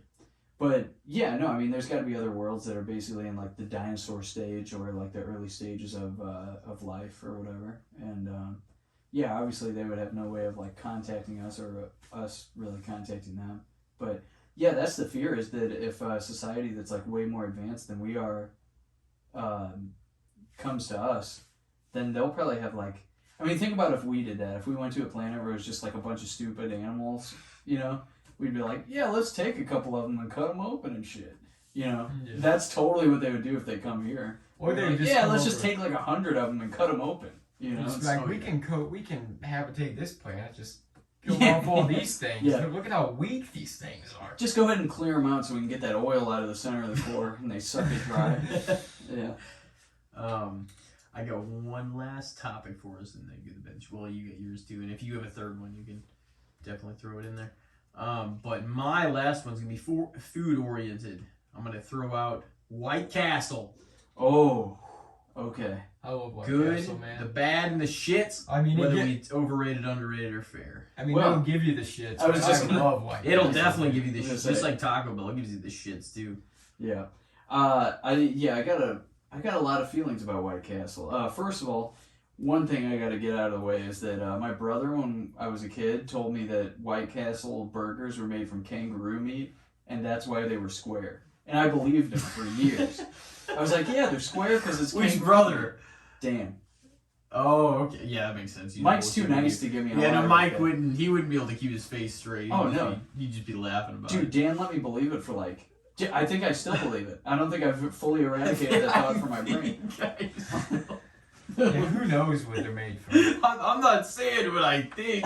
Dude, it's just funny that, like, I can't fully get that thought out of my brain. They're made from kangaroo meat. I feel like I can see kangaroos hopping around every time I eat a White Castle burger. But, like... That's some good You've ass seen kangaroo Stone meat. Cold E.T., right? The Oh, yeah. White Castle burgers. With a little meat on it. With a little onion. Dude, White Castle, though, it's like... My favorite two things at White Castle are the chicken wings and the fish nibblers. And people think I'm a sociopath when I say that, but that's because, dude, nobody's immune to what those burgers do to your insides. It'll blow you up at 10,000 PSI, and there's no place for it to go except out your ass. You know? And you're gonna blow it out, dude. You might ruin the porcelain on your toilet if you eat an entire crave cake. Dude. Yeah, but it's it's one of those things where it's like it's just like Taco Bell where it's like, man, the older I get, the less I have those kind of things, but Yeah. it's like every now and then it's worth it, man. I have to have compromised judgment to eat White Castle. I can only do it if I'm drunk. There's no way my fully sober brain is going through the drive-thru at White Castle. My go-to is like maybe 2 or 3 chicken with cheese and order of like the biggest onion chicken ring they have. Like honestly, like the chicken stuff's pretty good. Like sometimes Love I the like chicken the rings. The burgers. burgers are Oh yeah, the burgers they're No, I hate especially. burgers. I'm not hating on the burgers. No, but I'm the not place hating. does give you the shits. I'm not gonna discount that. Yeah. But I like the chicken a lot. But you know, a lot of times like whenever sauce would fucking let's order some White Castle. Every time we went out. It's like Every time. going back from like the strip club or something. Do you remember for a while they had like the Tabasco collab at White Castle? It was chicken rings, but they had like Tabasco dust on them. It was so fucking good. Dude, I'm living in the past. Ever since I had one of those Tabasco chicken rings. You guys tried the 1921 slider yet? No, what The is that? fish I don't even know sliders. what that It's is. damn it's good. the original. Like when White Castle first came around, like the original little patties they served, they bring them back. It's 1920 meat. They got Real tomato kangaroo and lettuce on them. Pretty Really? funny. Yeah. Damn. They've had nothing but like cheese and onion for years. Right? Yeah, Or I guess they got pickle. lettuce on it. God damn. Tomato and lettuce, yeah. Wow. Shit, maybe I gotta go. Dude, I'm telling you, White Castle, like you guys said, it will tear your fucking insides out of your body. But Yeah. I love it, man. I'm actually gonna go out on a limb and say it's a little underrated because I feel like it gets a lot of international hate from a lot of people, and I've always been a White Castle advocate. I like White Castle. Okay, here's like abstract, like from that, just their ice cream though. I mean, do you like their ice cream or is it... Their ice cream's definitely. I mean, I don't think- a lot of people don't say that it's. You I don't don't go to think I've White ever had Castle for the ice cream though. That's the thing. No, you don't. See, Corey thinks it's pretty damn good, like the shakes and whatnot. I'm like, sometimes when I've gotten their shakes, like vanilla or chocolate or whatever, like it's not very good. Like even McDonald's ice cream, we were talking about it a few episodes ago. like it's pretty damn good on the right night. Same as like Steak and Shake or like a lot of places like that. Yeah, I don't think I've ever had White Castle ice cream, but McDonald's ice cream is good because it's like a fleeting moment. If you actually successfully order McDonald's ice cream and you get it, Oh, like when their shake machine's not actually when down. it's not down. Which that's bullshit, dude. 50% of the time that thing ain't down. Yeah. It's like 3:30 p.m. Ah, it's not working. Yeah, What do you mean? yeah. But like, I just run through the items. I'm like, hey, can I get a shake? They're like, oh, the machine's down. Think I can get a McFlurry then? Oh, that's down too. What about a cone? Yeah. You can't do that either. How about a motherfucking Blizzard, huh? Dude, yeah, I don't, yeah, man, I don't remember at all what I was gonna say, is what I'm trying to say. White Castle. What do you think about White Castle? Yeah. Overall okay, perception okay. of White Castle Okay. burger. Or Alright. White Castle, not White Castle burgers. I'm gonna give it fair because I think that most people are aware that it's very good, and I agree with that. But they're also aware of the danger that it poses. The ripping open of the asshole. the ripping in the chain.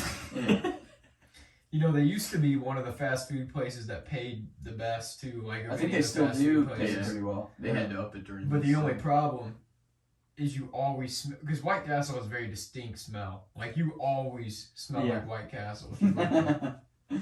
We went there a few You times. could- We went there like during 5-6 a.m. Reliable as fuck, and like we were looking at like food Yeah, dude, fuck food those reviews nights. for places that we had worked. Reading some of the bad reviews of the Yeah. places we worked. Yeah. That's awesome. Oh fuck! No, one of these people, like whenever I worked at Arby's, I was just curious. Like even though I worked backline, like way back when, I was just curious if they were gonna say something about me or like the way their food was made or whatever.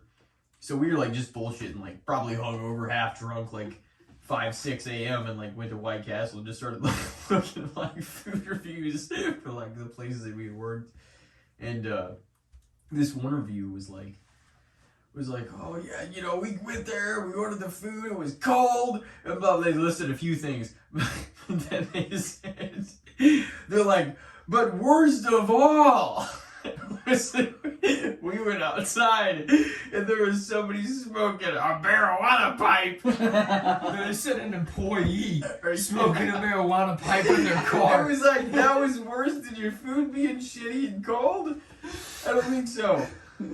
But I thought it was funnier than hell. And like, It's like, that's why your shit was cold. You know why? Because they didn't give a fuck. no, yeah, your shit was cold because you were bitching about somebody smoking weed. They were probably making better food than the sober person would be. They were like, dude, I can't wait to get on my break so I can go smoke some weed. Here's some cold ass shit that's been sitting up in the warmer. Yeah, no, dude, I would always intentionally drop, like, they'd be like, hey, Tim, a 7-piece jalapeno popper, and drop, like, 9 so I could eat, like, a couple. Oh, hell yeah, dude. It's just, like, Yeah. do that all the time, like, you Yeah, drop, I like, see that, the too. brown sugar bacon, like, whenever we first got that, I was like, my God, that sounds pretty good. I would, like, dip it in the hot sauce, because we had just gotten, like, the buffalo chicken sandwich, and, like, the buffalo sliders and shit, Yeah. and I was like, oh my God, this shit's Yeah. good. Dude, when I used to work at, I worked at Frankie G's. I don't know if you guys know Frankie G's. It's Yeah. like Oh, yeah. a sports bar or whatever. Whenever people would order like those wing dings where it's like 50 wings or 5 pounds of wings or whatever, dude, when they were sitting there under there on the hot lamps, god damn, I would eat a hot wing off there like all the time. Like before I brought them out, I'm just like, yeah, I'm gonna fucking eat one of those. Oh, dude, yeah. wings are some of the best of all Or I time. would take like a fry off of like somebody's plate and dip Oh, it yeah. in. Give me a chili. I mean, nothing. I didn't touch anything that went on their plate. It's like I took, but I did steal from their plate. Just like, before I take this out to you, Yeah. let me have a gobble Yeah. to eat. I didn't put anything back, but I did take away. Hey man, it's They won't quality. It's miss quality control. No. You're just making sure You that never the knew they had product it. is up Yeah. to standard. Also, dude, I was eating like how like the biggest whales eat just like the smallest organisms. Like huge whales swim through the sea and eat like algae and survive. That's what I was doing at work all day. I was just eating a fry here, a fry there, a wing here. And then- Nobody would notice. Before I know it, I don't even need dinner because I ate all day. Oh no, Yeah. I would take some of the meats out of like the little the little things. I'm like have a little steak and make a little. And like I would like slip Hector, like one of our roommates, when we lived down in Florida, like I would like he's just like, hey, make me a buffalo chicken slider real quick, and I just like look around and like put it in the mic, make it like warm it up for 10 seconds, just slam it through him like to front line. Yeah. Dude, when you work at a food place, you end up making some really like fire shit. Like, Oh yeah. you know when people have worked at like a pizza place forever because they'll make like the best pizza, dude. Like I make an incredible buffalo chicken pizza, dude. It's out of control. It's out of this world. Blow your goddamn balls off your body, dude. I got a buffalo pizza that'll blow your balls off, man. Sorry. Who's that line in? Have you seen Eastbound and Down? Yeah. Oh, fucking where, like in season 2, and they're trying to escape like Ashley Shaver's plantation. He's like, "You watching, boy?" He's like, got a gun to him. He's like, "I'll blow your brains out your asshole." When we were talking about asshole earlier, I was thinking that line. It's like, dude, if somebody actually gave me that threat, though, I'd be terrified. Oh yeah. Yeah. Yeah. Oh fuck. Like, You get. Oh, you said underrated for White Castle. Yeah, you I'm gonna say fair, I yeah. was gonna say fair. Okay, what do you got left? This is, I don't even really know how to word this, but like narration in movies or TV shows, like that third person where they're like, and then he went to Morgan Freeman. blah, blah, that kind of shit. Yeah, just like where they almost guide you into the next part of the story instead of it being like a main character in a first person kind of, you know. I feel like depending on the circumstance, that can be seen as a lazy move. You know what I mean? Like where it's like, oh, we'll just have this narrator explain it rather than let the scene dictate what happened. You know what I mean? But I think it depends on the circumstance. But I think that might be overused narration. I feel like there are a lot of movies that could exist without narration that have narration. Yeah. I think like in something like maybe just the Shawshank Redemption, not to bring up Morgan Freeman again, but it was done to the perfect extent because it wouldn't give away things that were off screen, but it would guide you through what like a quiet, more reserved character like Andy Dufresne was thinking while he was going through like these dips and like ups and downs in his life and shit like that. And like, I mean, I know it's cliche because like that's one of the all-time fucking greatest movies, man. It Also, really is. Like think about Forrest Gump if he didn't narrate it and you just watched like everything that he went through, you'd be like, well, this is fucked up. You know what I mean? It wouldn't be like charming. This sad bastard. Yeah, you'd be like, this movie is fucking heartbreaking. And it still is, man. That Jenny bitch, she put him through some hell. Yeah, she's like one of the most hated movie characters, I feel like. Yeah. You see a lot of hate for I've her. seen polls where like there's like Darth Vader and like all these other villains, and like people rate her worse than all of Freddy Krueger and shit. Yeah, because I mean, they have all those Jenny is characters worse. have fandoms. Well, Jenny no, has no fandom. And they have like redeeming qualities, and like hers ends with like just her shitting on Forrest. Okay, I agree with you, but you gotta sometimes think about it from Jenny's perspective. Like Forrest Gump's like following her around, just like beating I get everybody up, like, and she's like, "Whoa, this guy from my hometown," I don't know, but yeah, you're right, man. She's a villain. I mean, she like doesn't like I don't even want to say it. Doesn't Haley Joel Osment like? He's the kid, right? He's the little Forrest, yeah. And she's got AIDS. So does like little Forrest have AIDS? He inherited it. Maybe. I don't know. That's something Maybe that they never maybe that's why I narrated. stopped casting him and shit. I don't know. That's something that Forrest Gump never narrated in the movie, so it's open to interpretation. But yeah, if Forrest Gump never had any narration, it'd be a fucked up movie, and it still is a fucked up movie. There's some movies that definitely the narration helps, like Stand By Me. That's like another one I could think off the top of my head where it's like that kind of guided the movie along. Yeah, You know what I mean? some of them it's like Some of it's necessary. done for, some of it's done for like sillier reasons. Like But a lot of the movies that are like, and this person went on to become. Sometimes it's goofy. It's like, oh my god. It's like, couldn't I just see that? Yeah. Or like they just show like the clips and scenes from it and stuff like that. But sometimes it's sillier than all hell. Whenever they're just like, he went on to become. It's like, did he? It's like, dude, and also it's like, couldn't I have like just figured that out if I watched it, you know, or left it? Or like it was left up to the imagination. Yeah, right. Yeah, I think it's goofy because they're giving you simplicity, like, or a simple resolution for a for basically like the conclusion of a story, and it's like, I mean, like, I'm just supposed to believe that, like, we saw all this build up, then we're supposed to just think, okay, well, this is what's went to happen. And for some reason, it was so unepic that they didn't even put it into the movie. Yeah. So I don't know, it's some goofy shit. What was your topic? Narration in movies and TV shows. I'm gonna say I feel like it might be overused. I feel like it could be used less. So overrated. Overrated, huh? I'm gonna say fair, probably, because I've seen it used in the right manner, and I've seen it used. Sometimes they just think it's funny, so like they'll have the narrator having the overarching, analysis over it, or just to tell the story. But it's sometimes you're like, like you said, like, was it necessary, or was it just kind of something goofy, like you just decided to do? But in some stories, I think it actually benefits, because like sometimes it'll benefit the characters that are involved in, like, in the Shawshank Redemption's case. He was a little more of a quiet character, like a toned down person, so like it kind of helped. Yeah. For a close friend of his within the film to be telling the story about him and his life, and like moving through like the different eras and shit.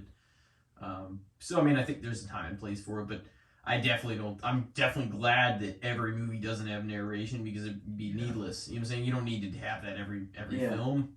It makes sense occasionally, for sure, to have a narrator in there, but yeah.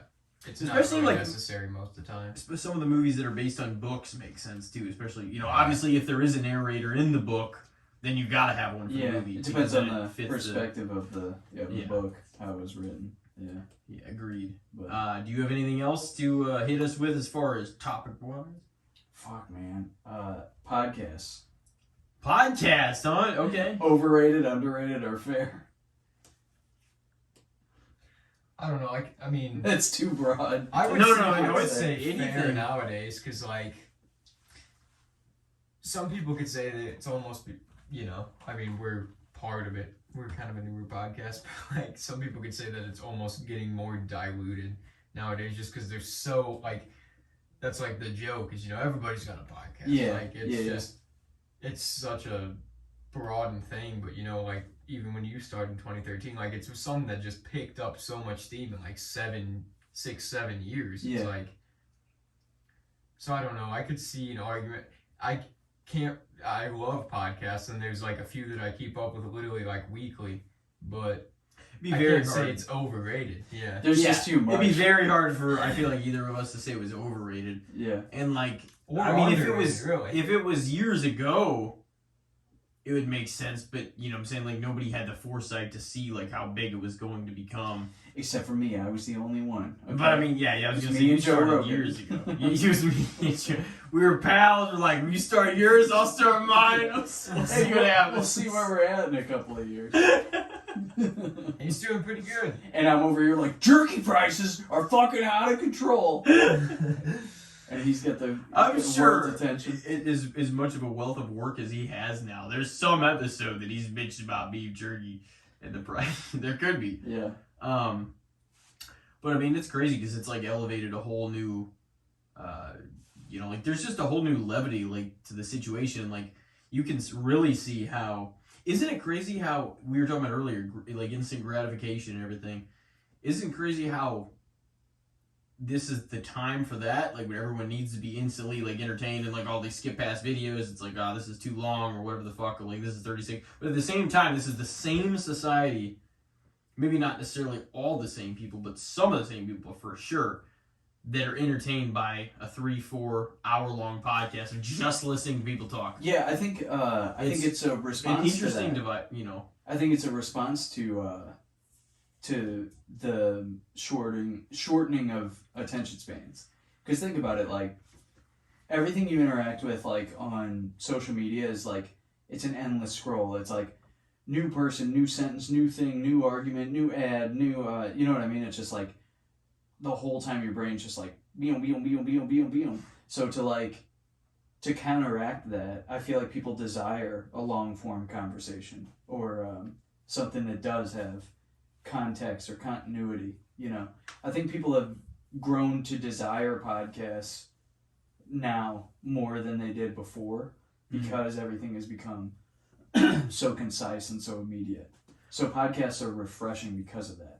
I think it also is what's interesting because now that there's so many different, I mean, you look at any streaming services and like there's so many different shows and things being created for certain reasons, and like podcasts, now you can look up anything that caters to your interests, like wrestling podcasts, TV podcasts, which like is awesome. you know, like exclusive, like Walking Dead podcast, you know, like something exclusive to what you want to listen to. It exists. Yeah. And some other personality, some other person, or a few people are discussing it on the daily, and like you're like, well, fuck, like that's something I'm interested in. I'm like, I might tune in, you know. And I mean, from the get, like that's kind of one thing that I wanted ours to be about is like we were talking about earlier, like bringing people along that were part of our ride, like as part of the ride. You know what I'm saying? Like introduce, you know, have guests on, have people on to like share their life experiences and stuff like that, like people that we know. And but it's also important to me because as much as I love TV, movies, wrestling, you know, everything, and I wanted to, you know, we wanted to keep it broad enough to where anything could be brought to the table and like it would be an open slate. Like if we wanted to get deep on podcasts and just talk about life and talk about like, you know, finding meaning in life, you know, doing this stuff and, you know, whatever, or like other episodes where we talk about film and TV and like stick to some of the same subjects. You know, casting the spotlight keeps it open enough to talk about anything. You can cast the spotlight on anything you want to. Yeah. You know what I mean? And I always wanted to keep it open. I didn't want it to be exclusive to like one certain thing or like another. You know what I mean? It gives us the ability to talk about whatever the fuck with any guest. Yeah, I think podcasting is incredible both as a consumer and a creator of it, because I think as a consumer, there's so many out there now that you can navigate to anything that interests you. And as someone who produces them, I think if you're curious enough to continue talking to people and just keep a conversation going, it's infinitely entertaining. So I think it's incredible on both ends of the, you know, both sides of the lens or both sides of the microphone or whatever, you know. I would say fair in that degree because now that there is, you know, for that reason, like there is so many of them, you know what I'm saying? It's hard to be like, well, more people, you know, because if everybody had their own podcast, then how many podcasts would they be listening to? You know what I'm saying? Like, not that they wouldn't be listening to them, but it's just like... Well, it's starting to get that way. But yeah, I mean, a lot of people do have them, and like every day, like we all get that Spotify or iTunes, you know, update every few days or however often. They're like, oh, there's 26,000 blah blah podcasts for you to listen to. You should find yours, find the one that you're into. It's like, yeah, it's like, well, we have one, and you know, and like we listen to some, but it's like, it's one. I don't know. It's one of those things. It's definitely gotten over, so it's gotten its due. Yeah. At the same time, but. I mean, there's no way I would say it's overrated. I mean, we're continuously doing it, like trying to grow in the process. So it's something that I thoroughly enjoy doing, and like since the get, like has been fun to do. Yeah. Thanks for being one of the path carvers along the way. You know. Hey, dude. You know, I'm just doing what I can, building the pyramids, starting podcasts. I'm a fucking alien. Okay? I came from another dimension, and I waited until now to reveal it. But, yeah, no, dude, yeah, podcasting is so much fun. If I thought it was pointless or overrated, I wouldn't have sat here for several hours with you guys talking. Yeah. Or, you know, built this little studio or whatever, so. No, man, it's been, like, a definite pleasure being here, and, like, I mean, it's been pretty professional. Honestly, It's weird, though. Now, it feels normal. Been sitting in it for a while now. It doesn't feel so. When we first started, I was like, "Oh, yeah." Having your mic, your headset, environment. And then you settle in. You're like, "Damn!" And this is kind of like what a podcast should be, like what a podcast is. Yeah. No, I mean, props absolutely to you for like the setup and like the whole deal. Like you got it going on here. Well, thank you for having me on your guys' show. I appreciate it. You're more than welcome. You can plug all your shit. Oh, yeah. I was joking about that earlier, but yeah, I got one called Daddy-O Patio. I've been doing it since 2013. You can look for that wherever you find podcasts. I also have one called Help the Bear. That's another podcast that I launched within the last year or so. I have another one that I edit called Cool Whip. That's COOLWIP, as in work in progress. That's an art podcast. Many local artists in St. Louis have been on there for interviews. And there's also one I edit called Tip Tea, TIPTEA. And that's a podcast that's hosted by two remote hosts, one in Chicago, one in Brooklyn, and they talk about all kinds of different things. They have a lot of queer activists on there. They talk about a lot of things that would interest the LGBTQ community. So those are 4 podcasts that I produce. You can check those out if you want to, wherever you find podcasts. So that's pretty much all I got going on. Oh, and I got a song coming out I produced for an artist called there's an artist, rapper in St. Louis named Nike Turbo. I'm a big fan of his. I just produced one of his songs. It's coming out tomorrow, so you can check that out on his mixtape called Flood the Streets 2. There's all my plugs. Hell yeah. Hey, you had some good plugs though. Yeah. Yeah. Well, I appreciate you guys having me on. Yeah, Appreciate sure. you letting us host you.